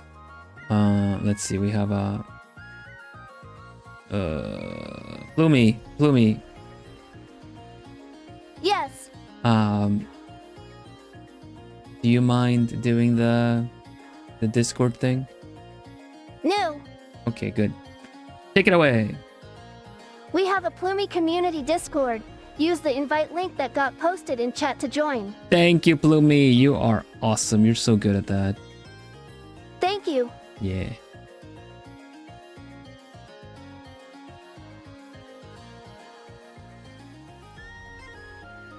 Hello, Hoshi. New. Yeah, I didn't mind. Plumie didn't mind. New. Plumie has a little bit of tricky time pronouncing some words, but it's an owl. He's a little owl. I will allow it. You know, I will allow it.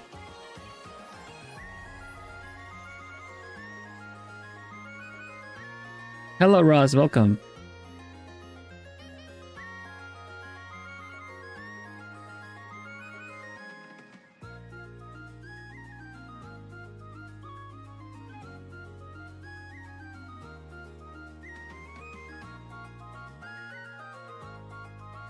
Okay, I'm gonna have to fix the anatomy as I go. Let's see, I'm gonna do the other poker balls.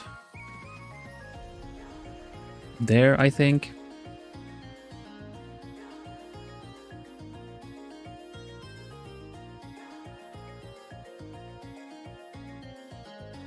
There you go, see? That's what I'm talking about.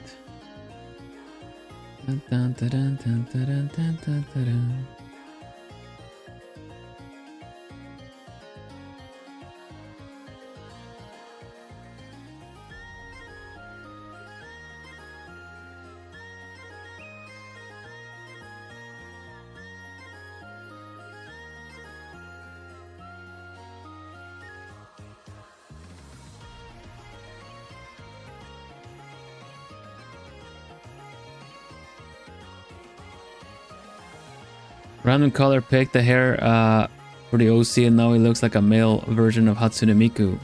Man, what was the male name of Hatsune Miku again? Mikuo?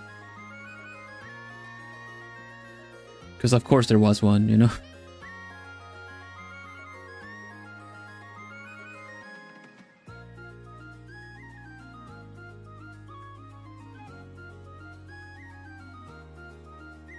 Yeah, but it's all good, it's all good.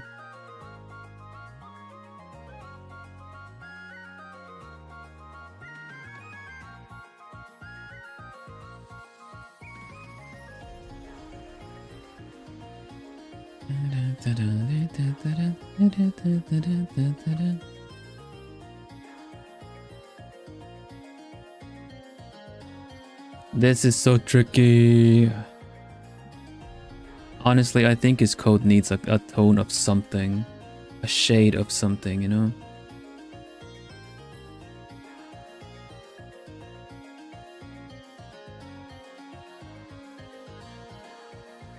Everything is just gonna be so gray otherwise, and that does not fly.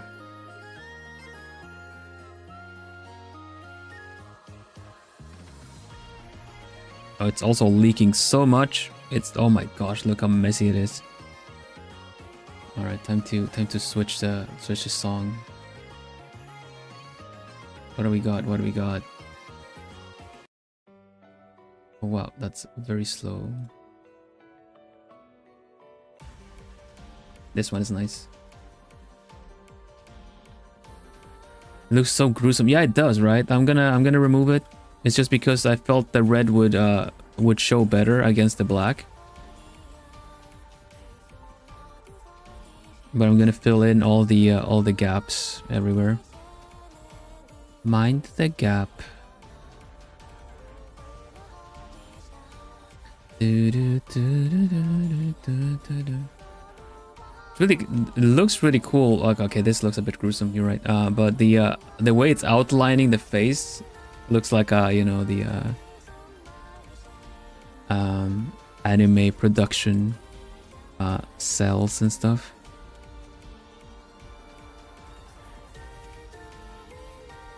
What are they called? Beta?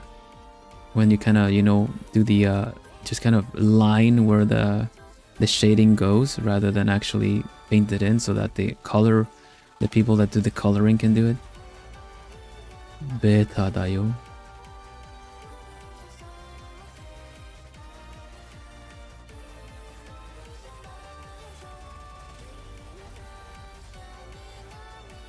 Now, since this is a one layer picture, I am just kind of filling the spots where it's kind of transparent, where it shouldn't be.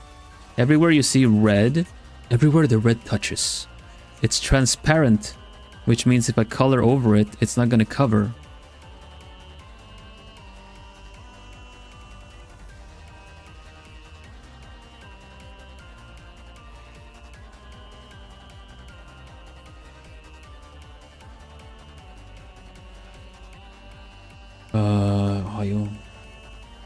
The amounts of belts? What do you mean? He's missing at least 5.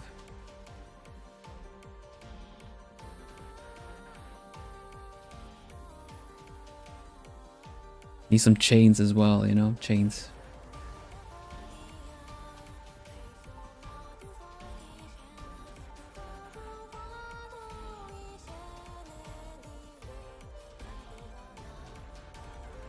Alright, we're probably gonna have to need another blue, but I'm gonna try to use the same kind of purple shade.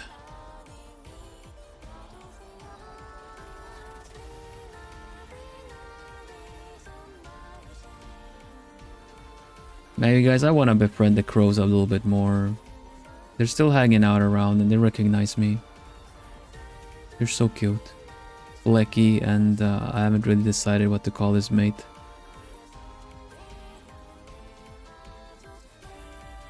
Because he has a little white spot on his chest.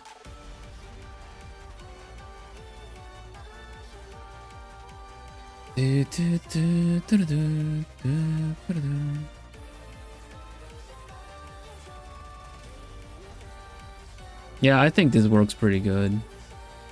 Having the same kind of purple tone. Let's put some skin tone on him too, why not?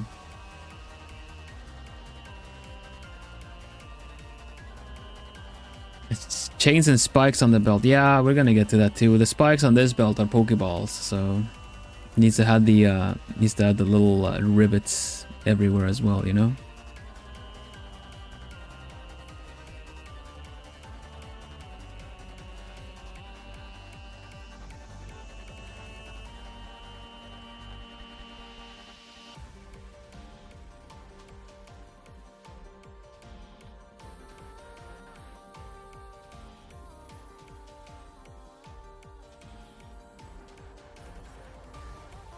Very seen. Yes, he does feel very seen indeed.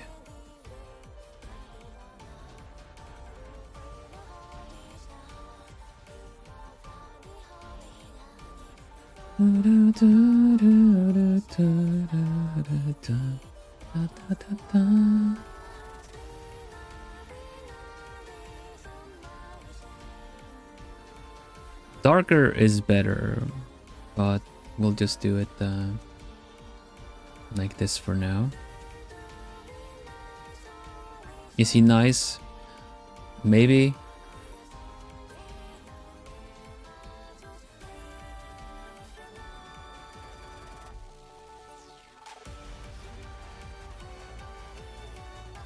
He's not a bad guy.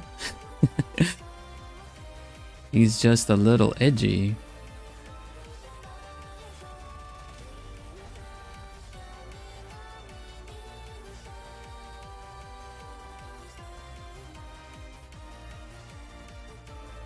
Fill in the face without looking cursed. Yeah, because I did it with the overlay from the get-go. Just funny to make it cursed.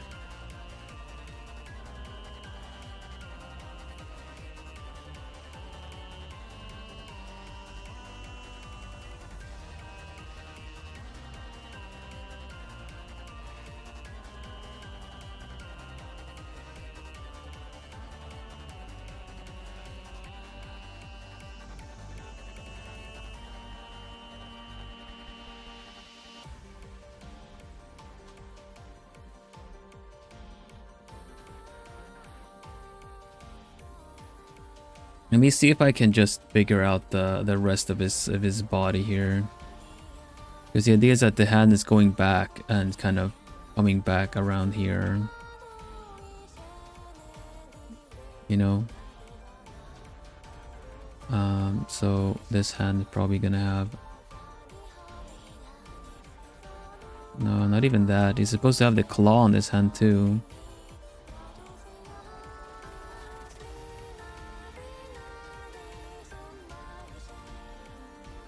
Crowhelm lore, he's a lefty. I decided that just now.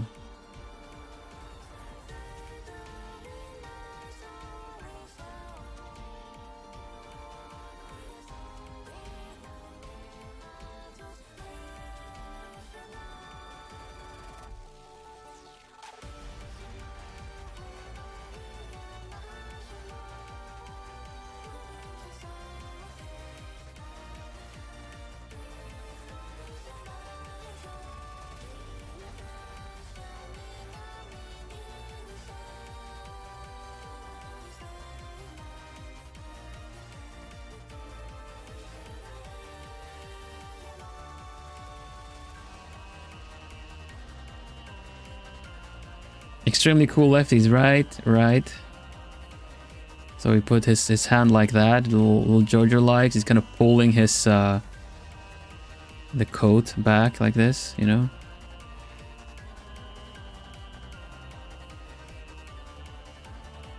I think it's gives this pose a little bit more interest.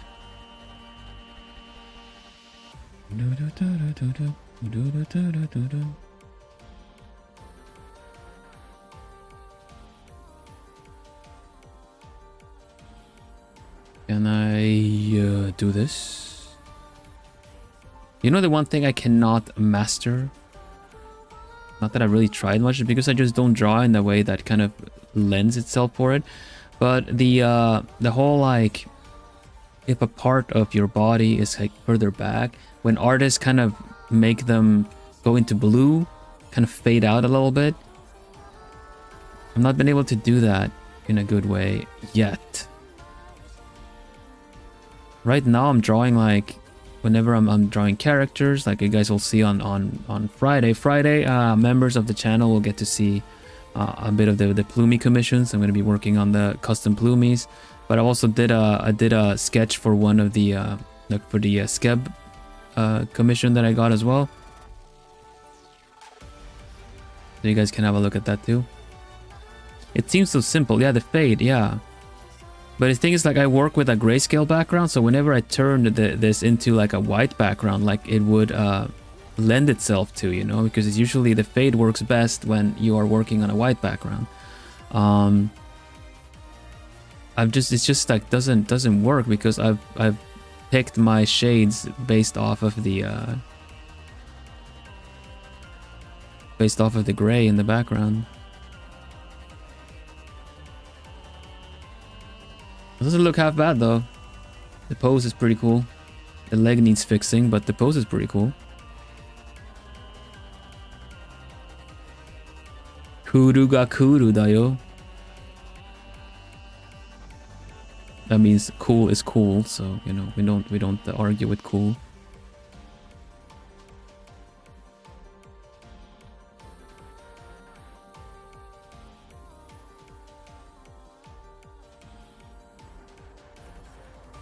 You know what? You know what? You and your edgy self can just go and get completely covered in shadow and make my work easier. Thank you. I better go, darling. Bye-bye. Bye-bye.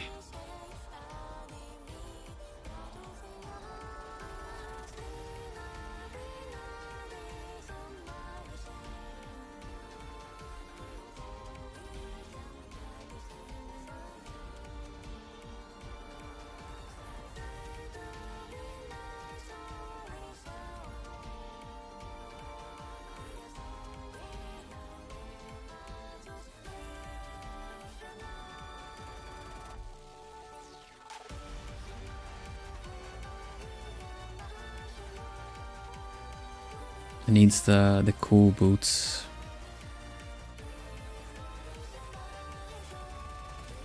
Lower the opacity of the edges. Like if I technically that would be enough, but it's usually more technically get the effect by just kind of fading, like just erasing the edges a little bit. But it's kind of in the fact that it goes towards blue. You know? The legs do.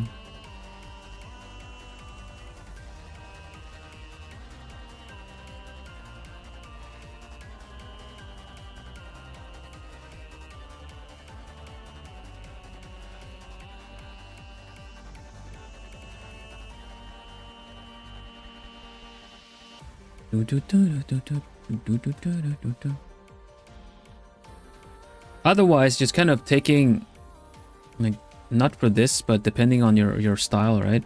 Taking a soft eraser and doing this to the edge of the hair, if you have a lot of hair sticking up, really helps it make it softer. Because they use blue shadows, not always. They do on the limb. It kind of, they pick a really good blue to begin with. You know, you kind of do this to begin with, and then it kind of fades into the white. But it's just kind of, I know the technique, I know why, but it doesn't fall into place for me yet. It's always yet. One day I will.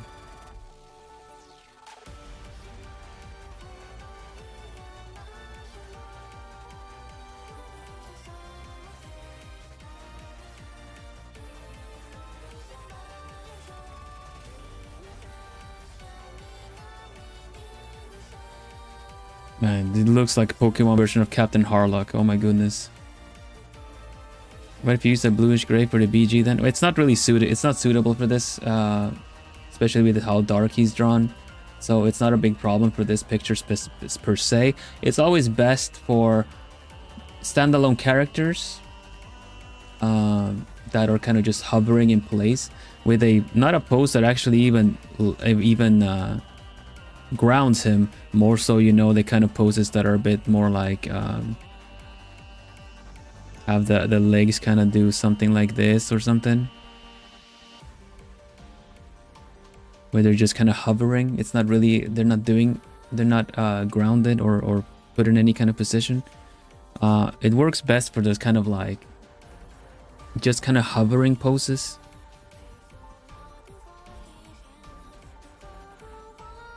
I believe so. It's more so kind of like I'm gonna put full focus on the character, and it's gonna be like for official art kind of deal.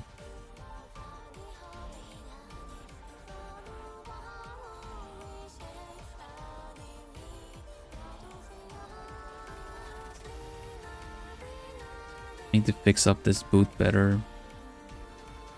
Where is this boot even?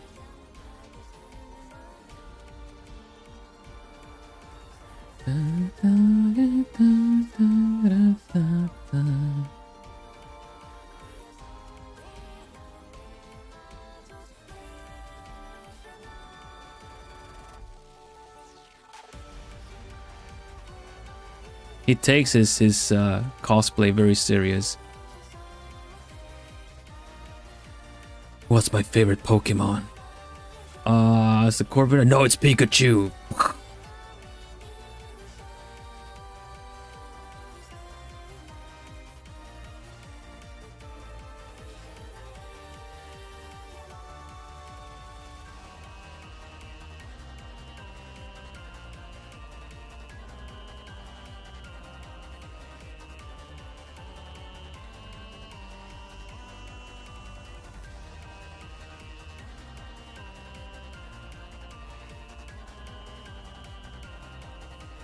No, it looks silly. Better just do it slim, slender.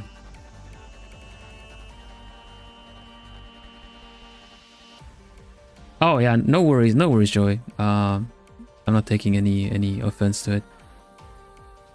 I will be able to someday. More so, when I say someday, it's more so kind of like I will be drawing in that kind of style. Actually, you know what? Give me just one little second, because I might have done it already, and I'm like, I'm not able to do it. Is that what it's called? No. Because as you might remember... No, I didn't. Boo. I thought I had for a moment. Goodness, I thought I did on my on some of the concept arts that I did for the merge a couple of years back, a year back.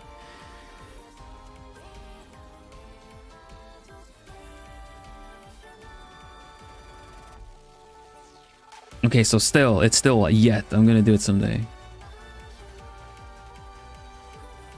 It's one of the things that sometimes when people learn it, they really overdo it. They do it a lot. Like learning how to do like a sky blue rim light on characters. It looks really nice for presentation, but when you kind of do it all the time, it just doesn't make sense.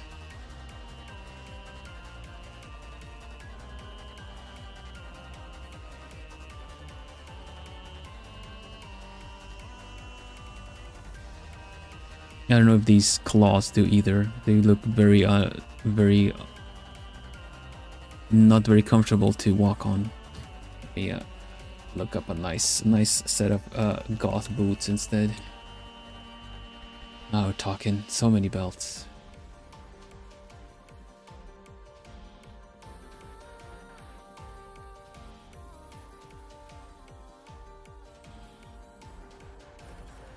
Yeah, we'll go with this one. This is very cosplay, but also really, you know, people that walk on cosplay like this tend to kind of walk like they have swimming flippers on their feet. And Crowhelm's gonna be like active, you know, it's gonna be like running after his Pokemon, giving orders and stuff. So this is no worky. I wouldn't even put it into the rule of cool right now. It's okay, we'll figure it out. This is the inside of it. You don't see a lot of the belts on the inside.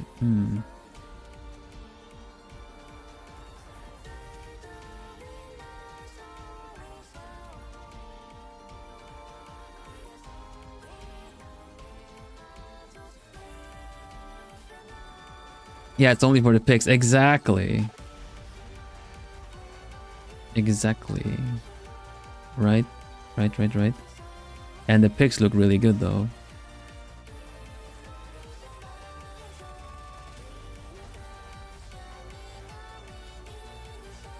Man, his leg looks really short like this.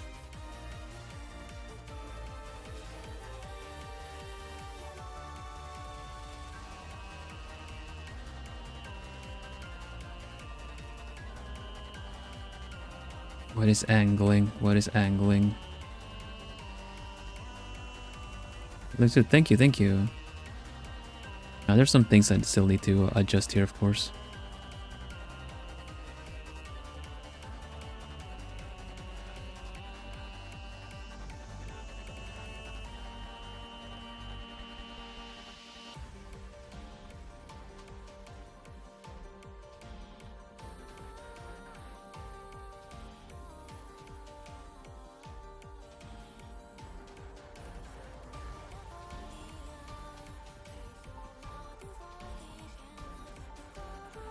Head sizes 1, 2, 3, 4, 5, 6. It's pretty short.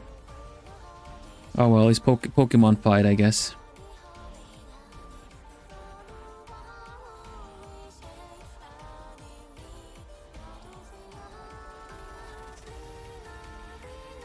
Its foot is not facing the way it needs to. I need to redo this.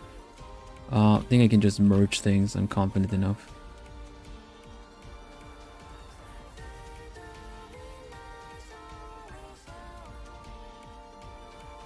Let's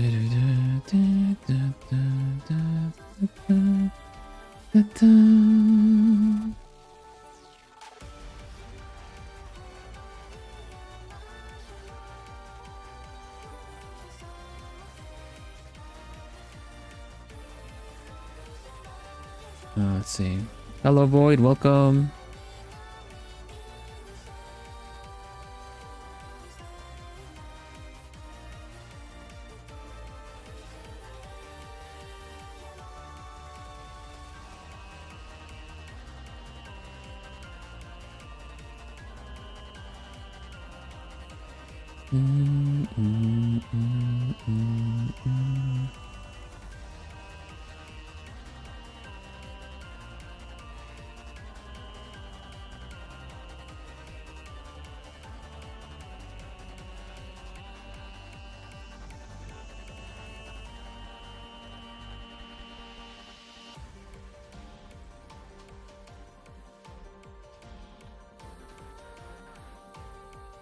Only working on with shapes is really tricky. I'm mostly indicating a boot. I'm not really drawing it out. I'm just kind of almost went back to just thumbnailing for a bit there. Be better to look up a proper reference for the pose, but I think this will work out anyway.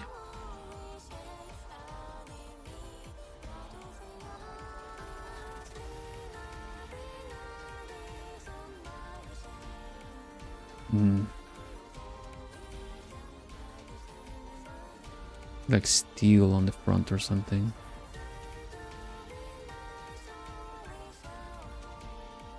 I think the glossiness is kind of what's going to give a lot of this leather a little bit more shape that it needs.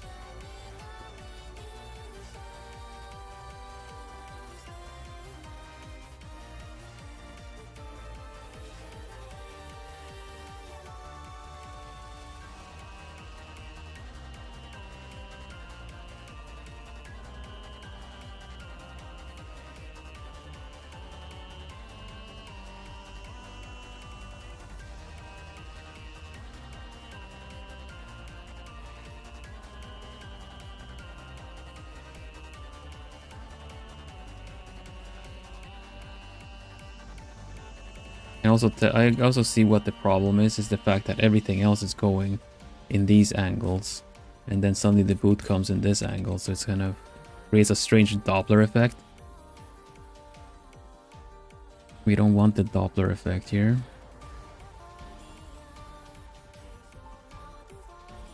I'm angling the boot down, but it needs to be up a bit more, flatter.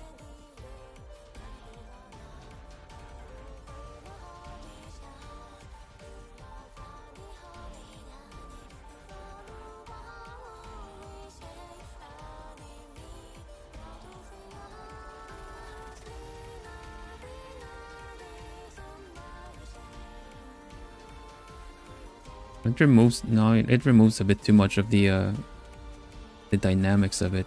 That's tricky. That's so tricky.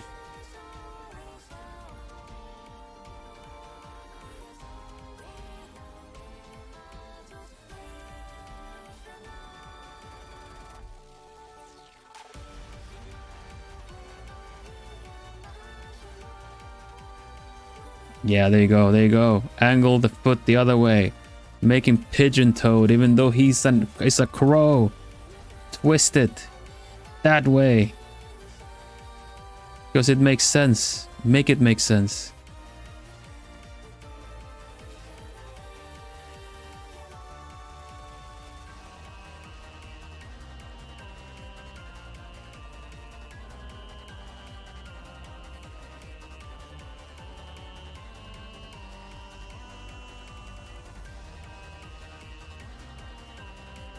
PG toes, yeah.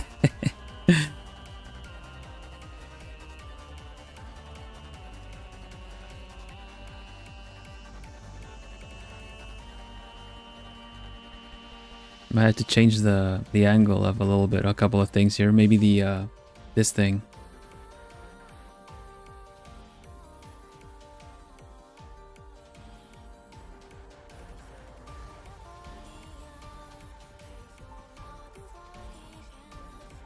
The cross needs to be more centered. The knee plate is messing it up. It's throwing the whole like pose off a bit. So knee plate, the cross direction needs to kind of change here. The side plate, this can stay a side plate. That's fine. It doesn't miss too much. And just merge everything. Let's see. Something more like this, yeah. You kind of need to be detached from each other a little bit to make it easier to sell this twist.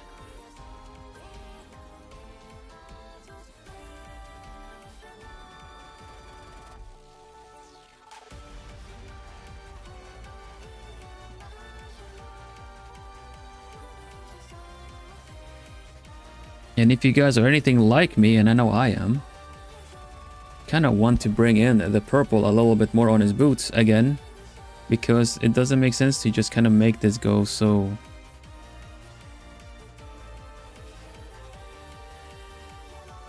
You know what?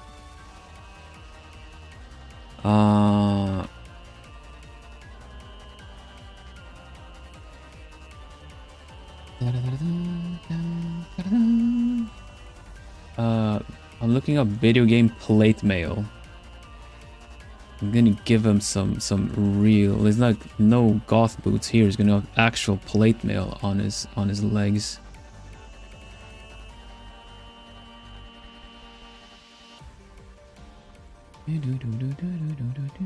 He's gonna sound like whenever he walks. Hello, Muchiro.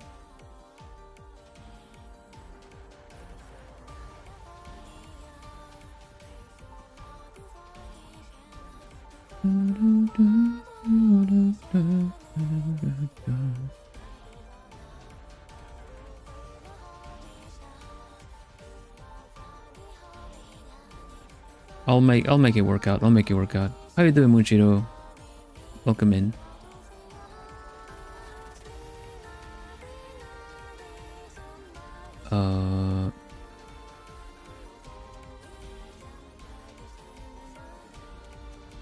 It's tricky because I'm referencing like video game plate mail, like realistic game, and this is Pokemon, so it's a bit trying to make it look okay. Hello Freya, welcome. Finally have the vibe to draw. Nice. Glad to hear it.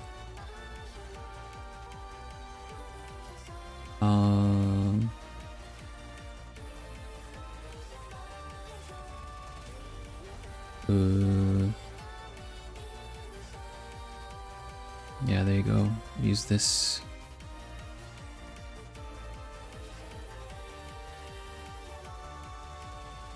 Make it go wide and then back in again. Esu.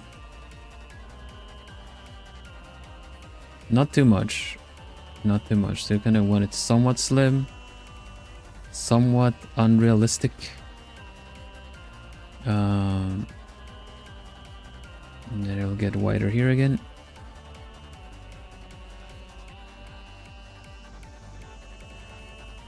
Into is also gonna be like sticking up a bit.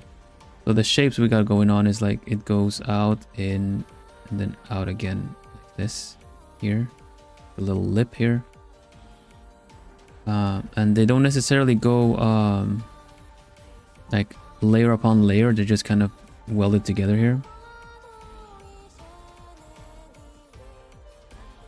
I'm a cool emo dark dude. It's not a face. Gladio and Alola games. Oh, I need to look Gladion up.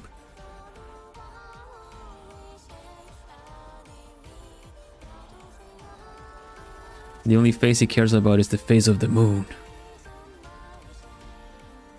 Because when the moon is strong, is full, his powers are stronger. Hello, Hajime. Nyajime, welcome. I see you have a membership.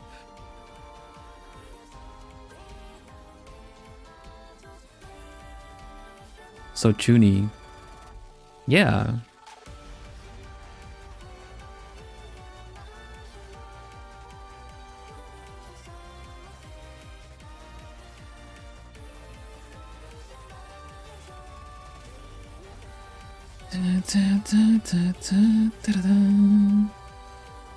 Let's do a bit of layered here too.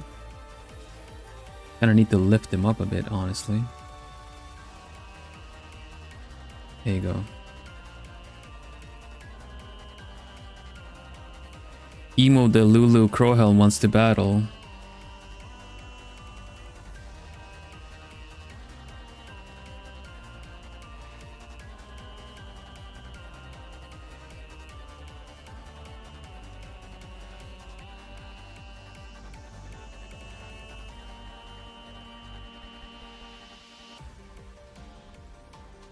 He's so edgy, he's on the edge of the canvas. Exactly. Living on the edge. Ultimate life form. Maria. Okay, that's the wrong edgy guy. Hello, Rice. Welcome.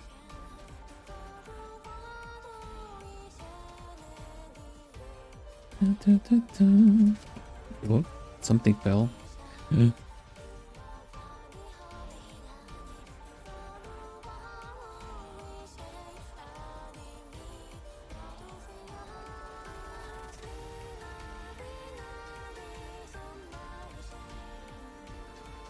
Where am I even drawing? Oh, good. Same one.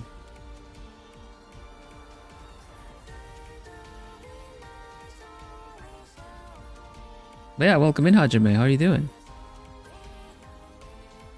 Same goes for rice cake. Welcome back. You doing well?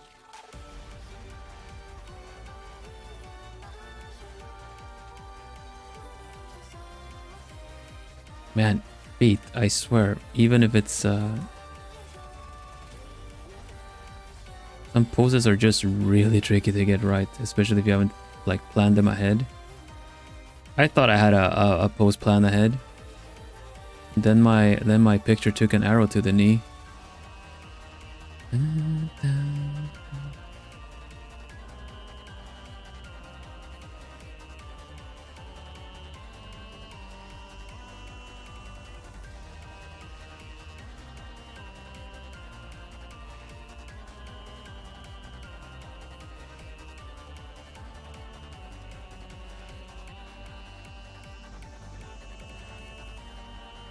I will leave it here. His foot like this for now. There's gotta be a better way. But yeah.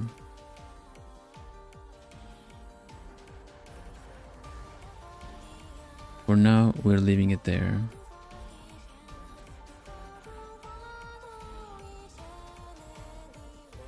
Hands, I've taken the plunge. I generally kinda get them enough. Like I draw convincing hands, not super realistic hands. But feet, I've never bothered or cared.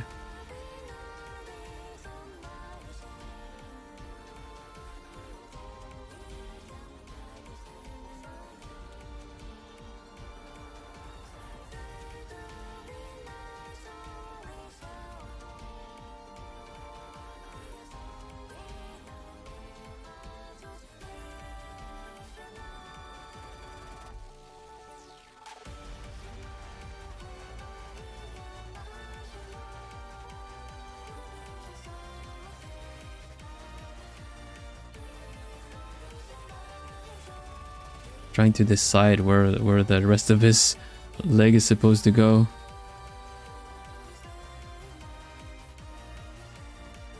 It looks so weird. Actually, it needs to be smaller. I think it needs to be more. This is something to figure out for later. I'm gonna need to regardless. Oh my god, this is so tricky. Oh my god.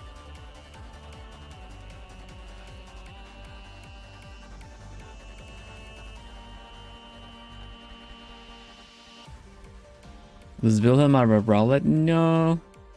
Vilhelm does not have a Rowlet.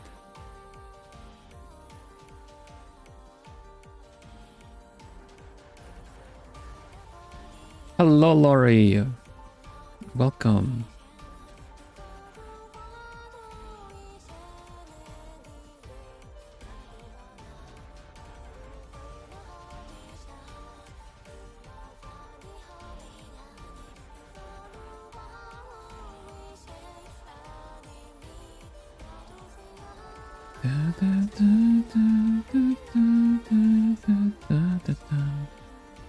How are you doing, Laurie? Everything good on this Wednesday? You survived another day. That's setting yourself up for success. Good job.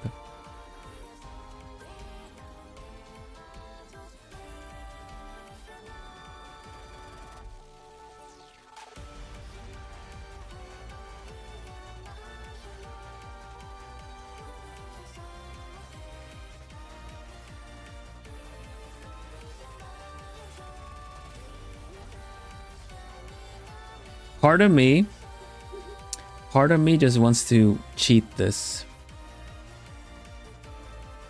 Part of me wants to cheat this so bad, in fact.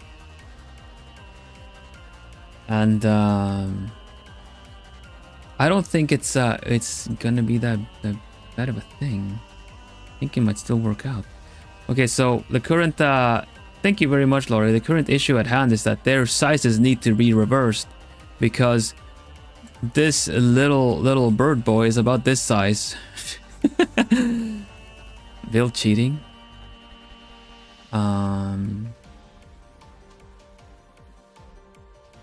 It might work out actually. It might work out. I'm gonna save just in case. I'm gonna try this out and it might save me from the friggin' foot. Let's have a look-see. Hello, Dip. Welcome. Let's try this out.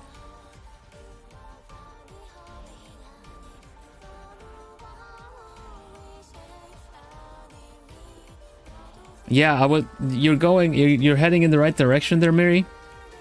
I could put Corviknight ahead of the leg, but I could also make the coat asymmetrical.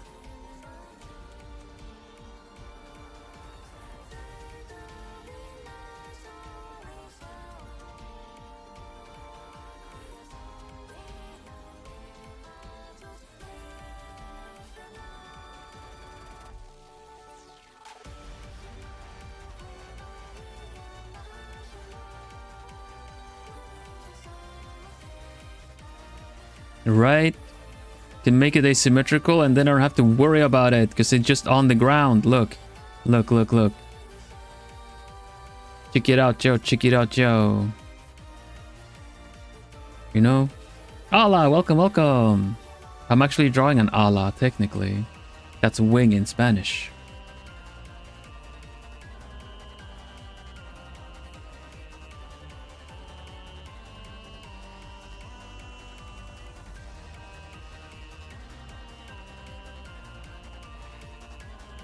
So if we do it something like this, then it, 1, covers up that foot that I'm having problems with. 2, gives him a really cool, like, flashy wing effect on his coat. That's a bit too much though. Kind of need to keep it somewhat balanced. Otherwise it's taking over his shape, right? But if we just extend it a little bit and make it look a little bit more like a wing now by doing this.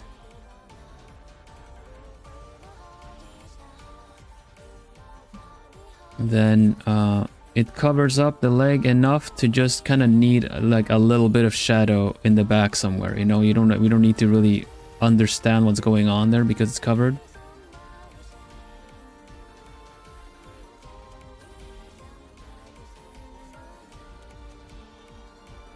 Dark drama.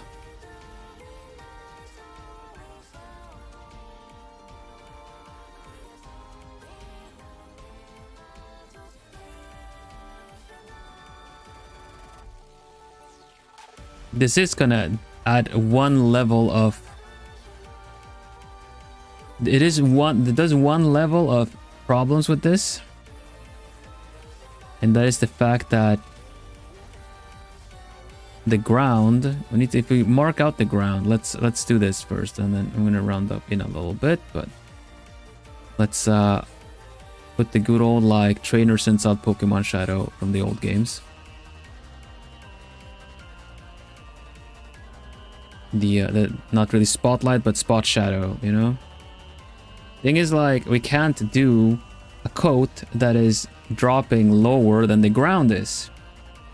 So the ground right now is essentially kind of here. So anything that hits the ground needs to bend and lie on the ground.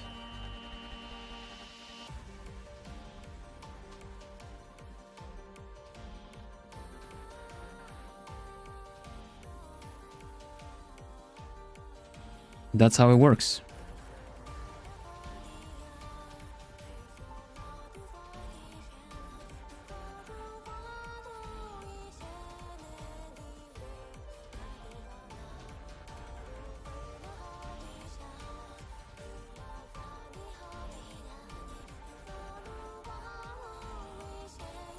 It gives a bat wing until I make it look like feathers.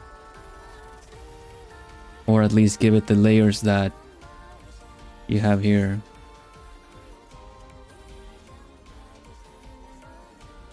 Keto Saba. Yes! Seto Kaiba, I mean. Seto Kaiba. Exactly. Excellent. I'm gonna go for that.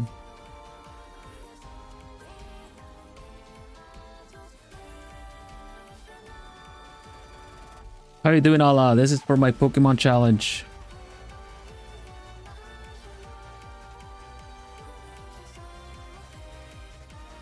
It gives dramatic gala dress, you know, like with the little opening in the dress, only very much so. But this also kind of makes sense as to why he's pulling the hand back. You know, might need to give a little bit more on this side as well, but it does kind of sell the idea a little bit better, I feel. As to why he has to hold the coat back, you know?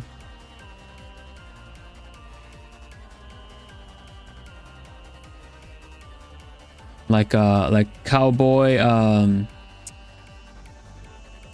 like you know, with like if it had a revolver here or something, you know, if it was like a Wild West kind of deal.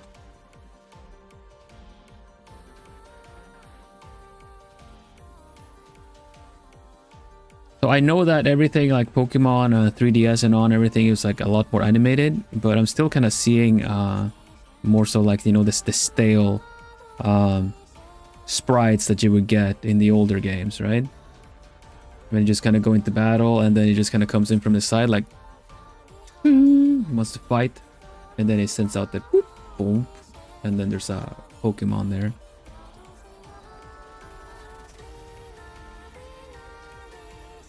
He's gonna pull up the badge. Yeah, exactly. The gym badge.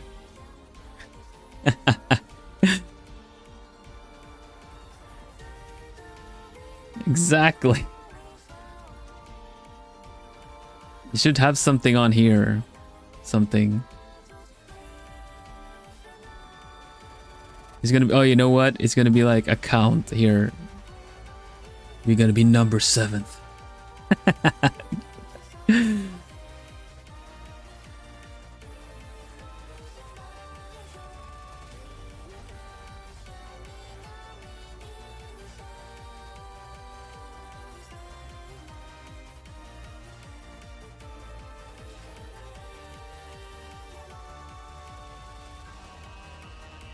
Laten we lekker link gaan doen.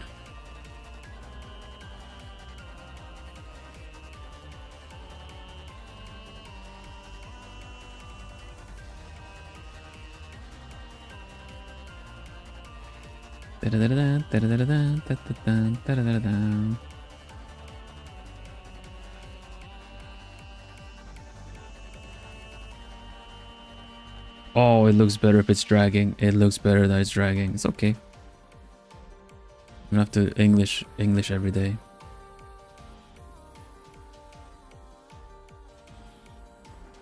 Let's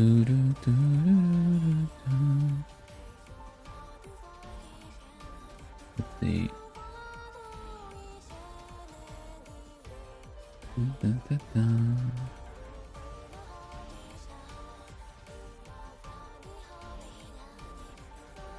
Let's see. Needs to.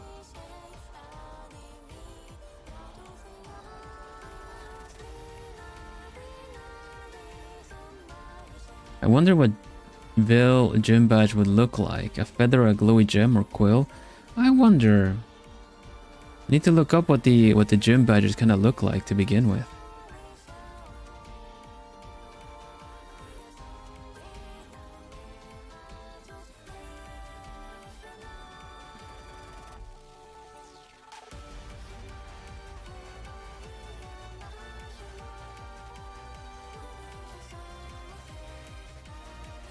This one's not looking good. Should touch the ground just slightly, I think, and then kind of move up. And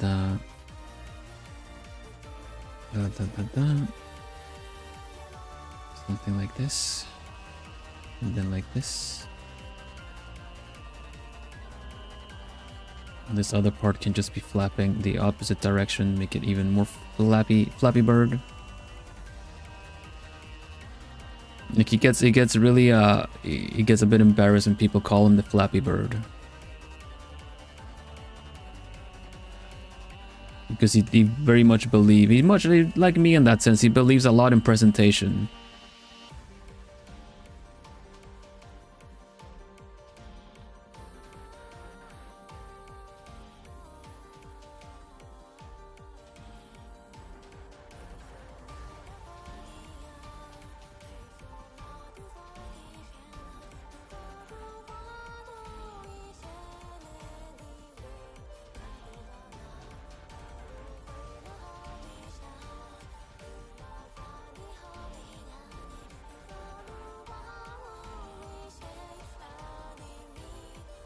The accessories, what kind of accessories do Pokemon get?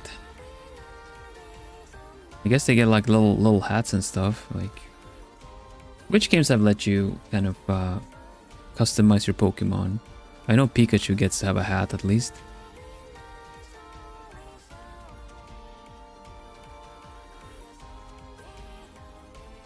Ah, Raisu.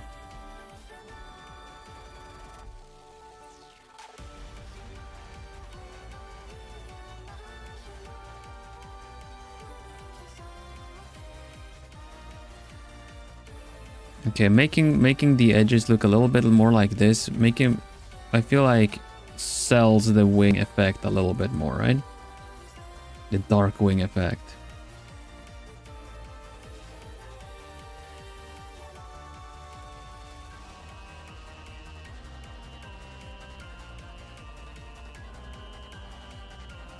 Dun, dun, dun.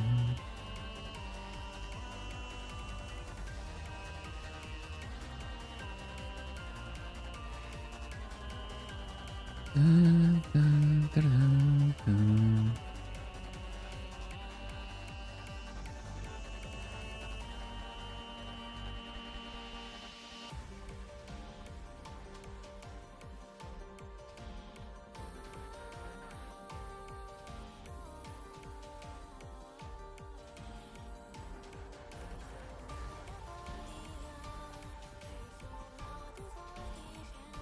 There we go. Already liking this. Really liking this.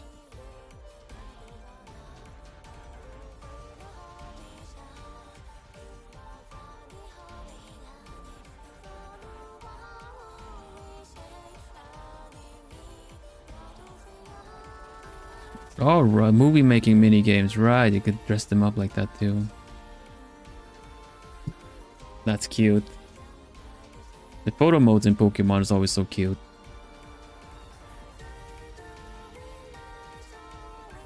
I like it when they let you kind of live out your I have a Pokemon as a pet dreams, more so than just having them to battle and do whatever the story tells you to do. Dun, dun, dun, dun, dun.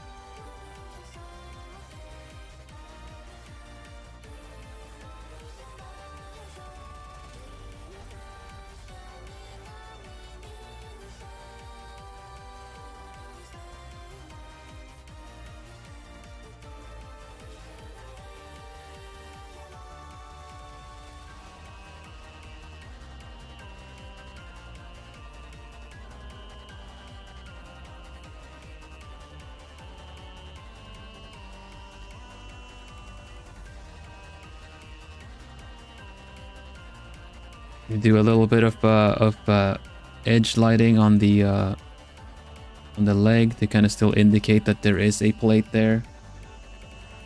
Just a bit. Everything else is in very hard shadow.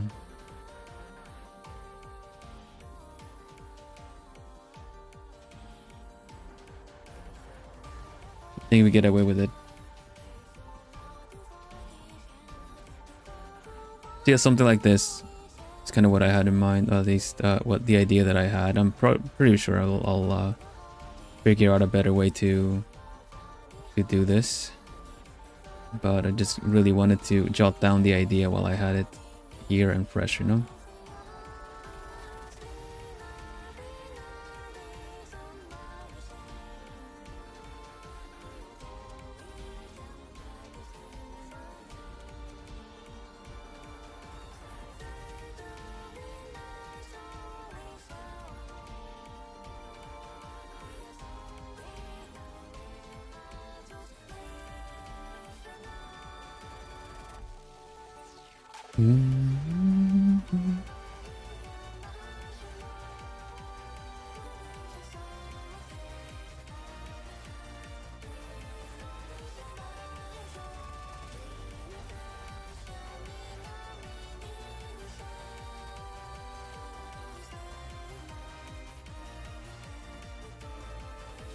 There you go.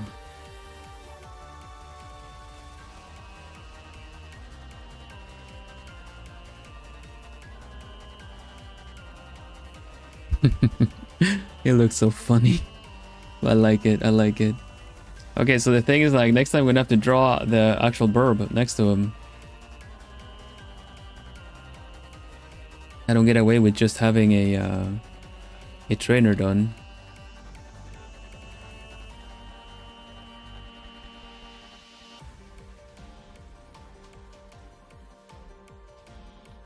The good thing about that, it's like it looks it could look really cool just flying or something. Let's have a look see.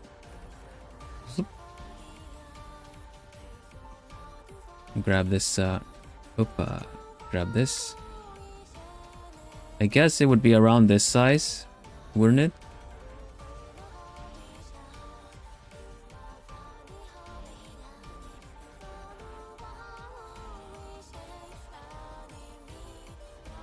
Maybe even bigger. Let me look at the reference pictures. And we'll leave it there. I'll round up the stream after. Was it in the members? Yeah, it was in the members. Yasu. It's about, yeah, it's about that.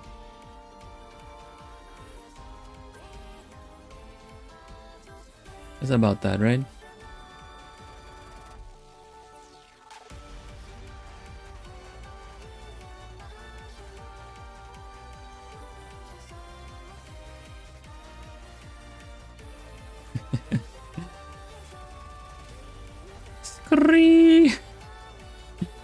Oh my goodness, this is so funny.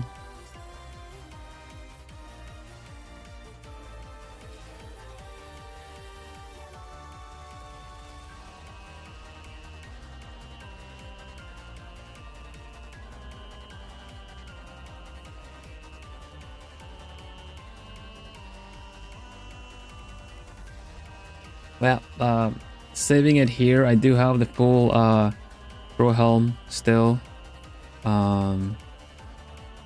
To continue next time. We're getting there though. Yeah.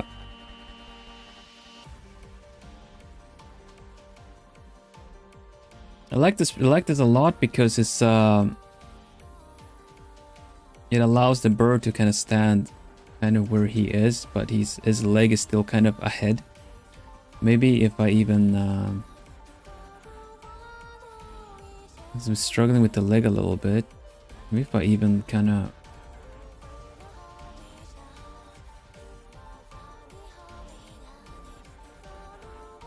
do this, it kind of steps in front of the bird even, you know?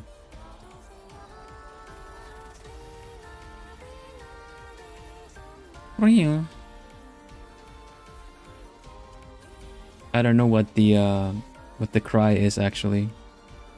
I only have the cry of the hoot hoot.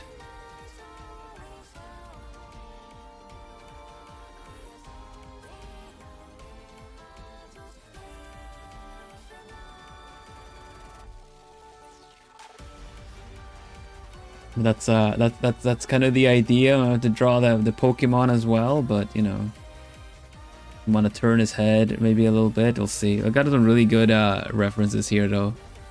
Thank you a lot, Lapis, for the pictures. It's so cute, the freaking Pokemon. Can I get it? Is it DLC? I don't think I can get the Pokemon in the game. You asked for no pickles. Okay, let's wrap things up. That's how it's looking for now. This is how it's looking for now. I'm gonna draw the Pokemon next time. But the outfit, I'm really pleased with how his outfit turned out. Little Pokeballs there. I'm probably gonna figure out some other stuff with his outfit as well. The hand in the back really worked with his kind of general attitude. And this I'm just leaving that there. It's just literally really funny. He's just showing the plate on his leg is like, you'll be number 7th or something like that, you know? Meaning he just won 7 battles. I don't know. I don't know. It looked funny either way.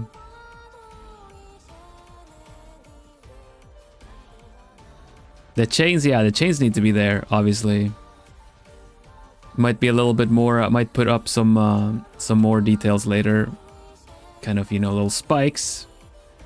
A little bit everywhere, you know. Kind of would make it more sense.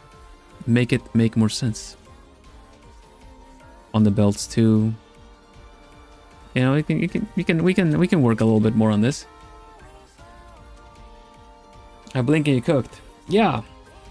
It's a shake and bake microwave. Brrr, ding. Right enough an inspiration.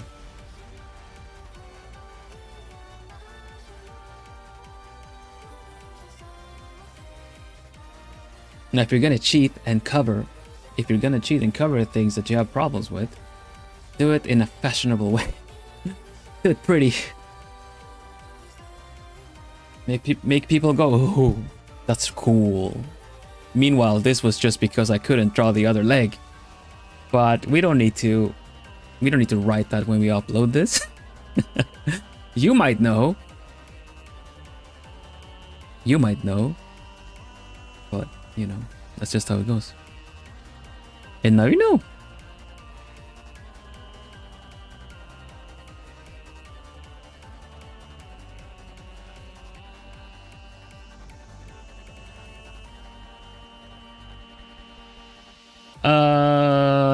I want to ask specifically because of the new rules of the challenge about the 3 applications maximum. Is 3 characters on 1 photo count as that?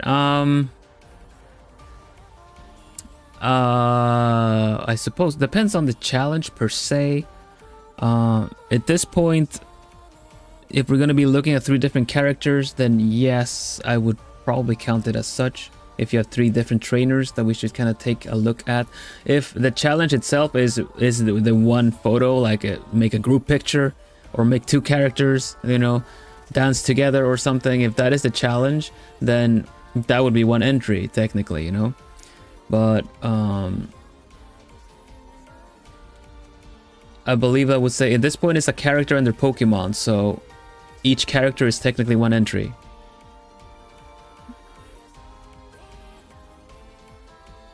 Long sleeves are a good way to do it too. I hide the fact I couldn't draw the other leg behind a feather cape. Now don't go thinking if Mama couldn't draw the other shoulder, because I do have 2 shoulders actually.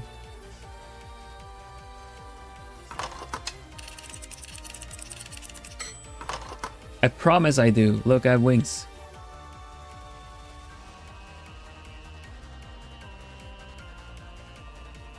There you go, 2 shoulders.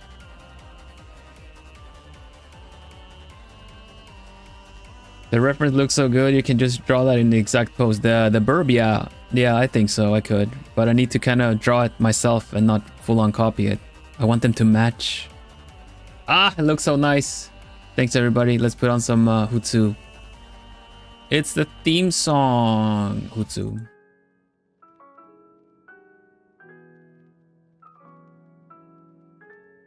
Hello.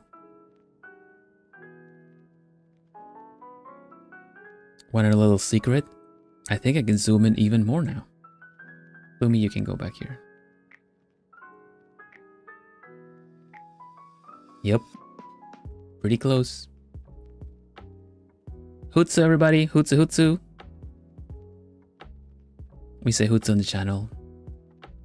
That's our way of saying, job well done, thank you for your hard work. And I was able to figure out my character. It looks pretty cool. I'm happy with him. I'm gonna save. Gonna hydrate. I've not been hydrating well. That's really bad of me, but I hope you guys have. Happy to have you here, Laurie. Anytime you can be here. You look so badass, Bill. I'll let him know. Crowhelm will be happy. Thank you. Thank you, thank you.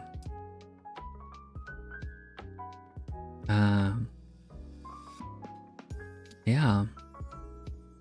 Wrapping up there. Let's see. What's going on? What's coming up? What's coming up? Well, first of all, I did post a where is it? Where is it? I lost it. I had it right here. There you go. A merch survey. There is a merch survey. Let me just please fill in my merch survey.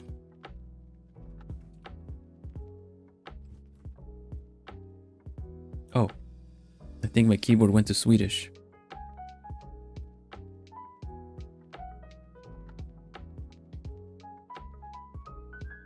Hello? There you go, found it.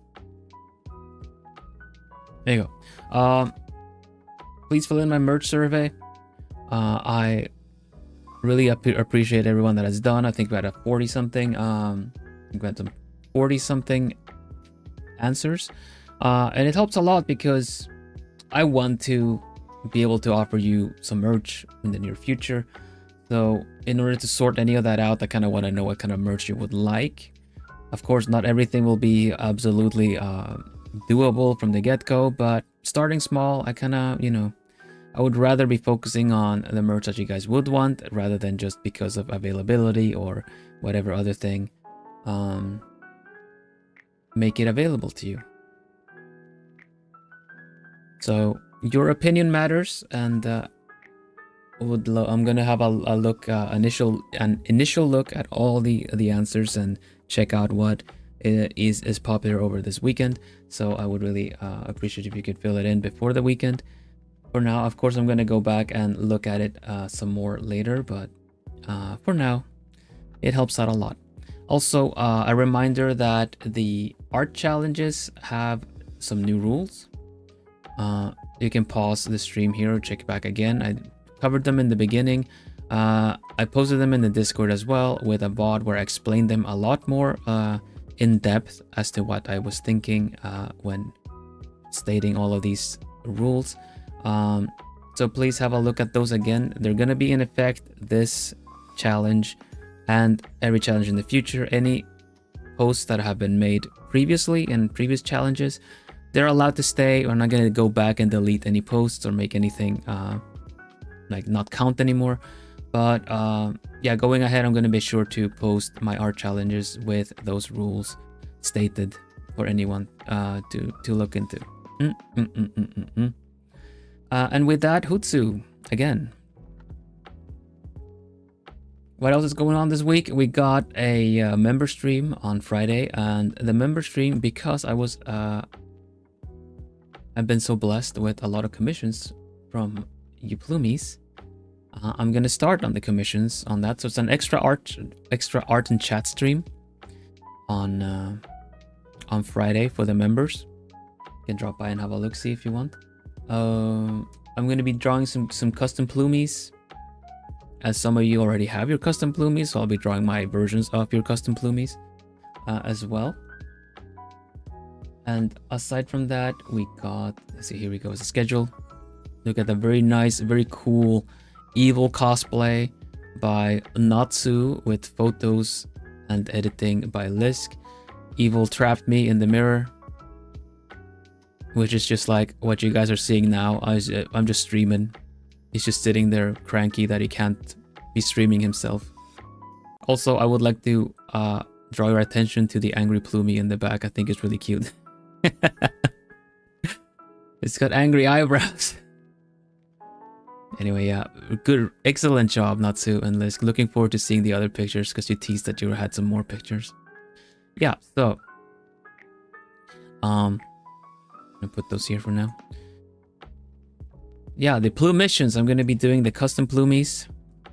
The custom plumies on Friday, and on Saturday though, aside from the lovely commissions you plumies filed or ordered, Saturday a certain yellow car returns. It's gonna be Artsy Taxi. Let's go. Awesome art and really fast drawing. Let's go. Yeah, it's Artsy Taxi, where you can just donate or super chat me to draw for you, where €1 or dollar equals 2 minutes of the taxi drive. I'll draw what I can. If you only post €1, then it's gonna be a doodle. It's gonna be maybe a stick figure with some ears or something. But I will draw what you ask me to the best of my abilities within the time you pay for.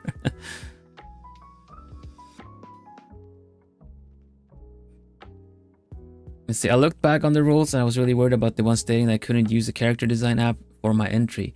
That's right. I know you already put some time into doing your entry this time on the character creation app. So for the one you're working right now, that one can be submitted. But going ahead, I would really like you to try and draw from, like, use the character design app to make your characters and then draw them. Draw them based off of that. That would be really fun to see, honestly.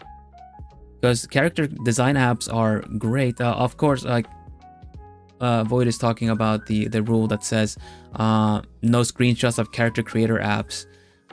Use them for inspiration and references, but the final artwork must be drawn by your own hand. Yeah, like I've started the art challenges as a way to promote creativity and also for people to either learn how to draw or return back to drawing. So I would really like for you to try to draw your characters based off of, you know, the creations you do in the design app. Because character builders, both in games and apps, are great to figure out your characters, especially with colors, with poses, or general vibes. But when it comes to the art challenges, I would really like to see it drawn going ahead. Can't wait for my taxi drive. Right, exactly. You are queued up next, I believe, Natsu. And we have 2 more, which is Josai and Moonshiro, and then any other taxi rides we're gonna see what happens. Yeah, I'm looking forward to that too. I feel really warmed up. I've been feeling really good with the lines. My brushes and brush strokes are agreeing with me a lot. So yeah, thank you. And we're gonna round up the stream with thanking the sugar plumies. Excited to see where the taxi will take us. Yeah, me too. I'll see if I'm around to see the taxi this time. You know, like the last time, I don't know, you guys told me you went on taxi rides. Mysterious taxi driver, you know, shows up out of nowhere. Anyway, Joe, okay, yeah, I'm gonna thank the sugar plumies. Sugar plumies is a higher tier than just alchemists of the channel. They pay a little bit more, so hence they are seen a little bit more as sponsor plumies for me, that allow me to be able to do what I do and continue onwards as I have. And I appreciate you members, like alchemists, a lot, and everyone that's just here watching my streams, liking the streams, and making any kind of content, art, and everything is also like supporting a huge ton. But The Sugar Plumies are paying a little bit extra, and the benefit they get is a personalized thank you at the end of every stream. So, Joyous, thank you so much for being my Sugar Plumie. I need to think of a good phrase. You know what? I can't think of it. Next time. Joyous, thank you so much for being my Sugar Plumie. It helps so much. No, I really appreciate it. Katrina Shutterbug, thank you so much for being my Sugar Plumie. I really appreciate it. Miriam H, thank you so much for being my Sugar Plumie. I really appreciate it. Natsu, thank you so much for being my Sugar Plumie. I really appreciate it. CL Silverfang, thank you so much for being my Sugar Plumie. I really appreciate it. Milova, thank you so much for being my Sugar Plumie. I really appreciate it. Burp Kai, thank you so much for being my Sugar Plumie. I really appreciate it. Micah, thank you so much for being my Sugar Plumie. I really appreciate it. Neko, thank you so much for being my Sugar Plumie. I really appreciate it. Steffi, thank you so much for being my Sugar Plumie. I really appreciate it. Lapis Dragon, thank you so much for being my Sugar Plumie. I really appreciate it. And since I botched it in the beginning, I said, no, let's not do that. Joyous, thank you so much for being my Sugar Plumie. I really appreciate it. There you go. Get a proper one. Get a proper one. All right. Thank you all so much. I think I saw freelance artist Fungi streaming. And I got a really good art tax to promote my challenge. So we're gonna go. We got the art tax to pay for it. Plumie shaking so.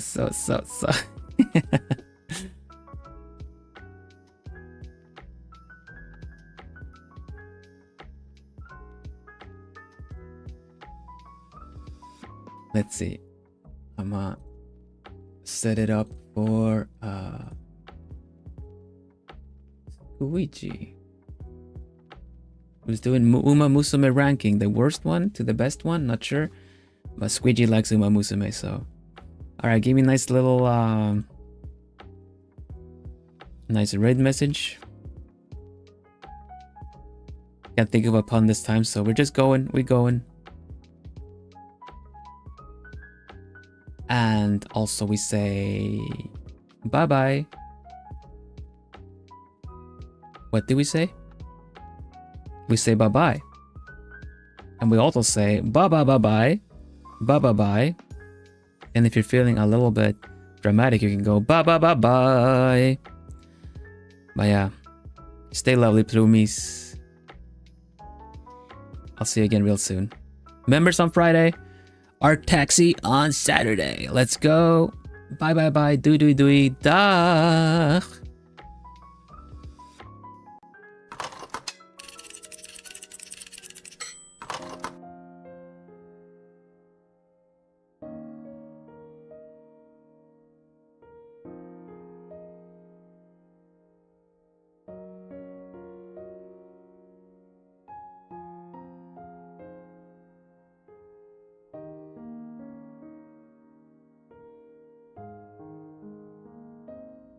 Can't believe you said make sure to hydrate so you don't get hoarse right as I was getting hoarse.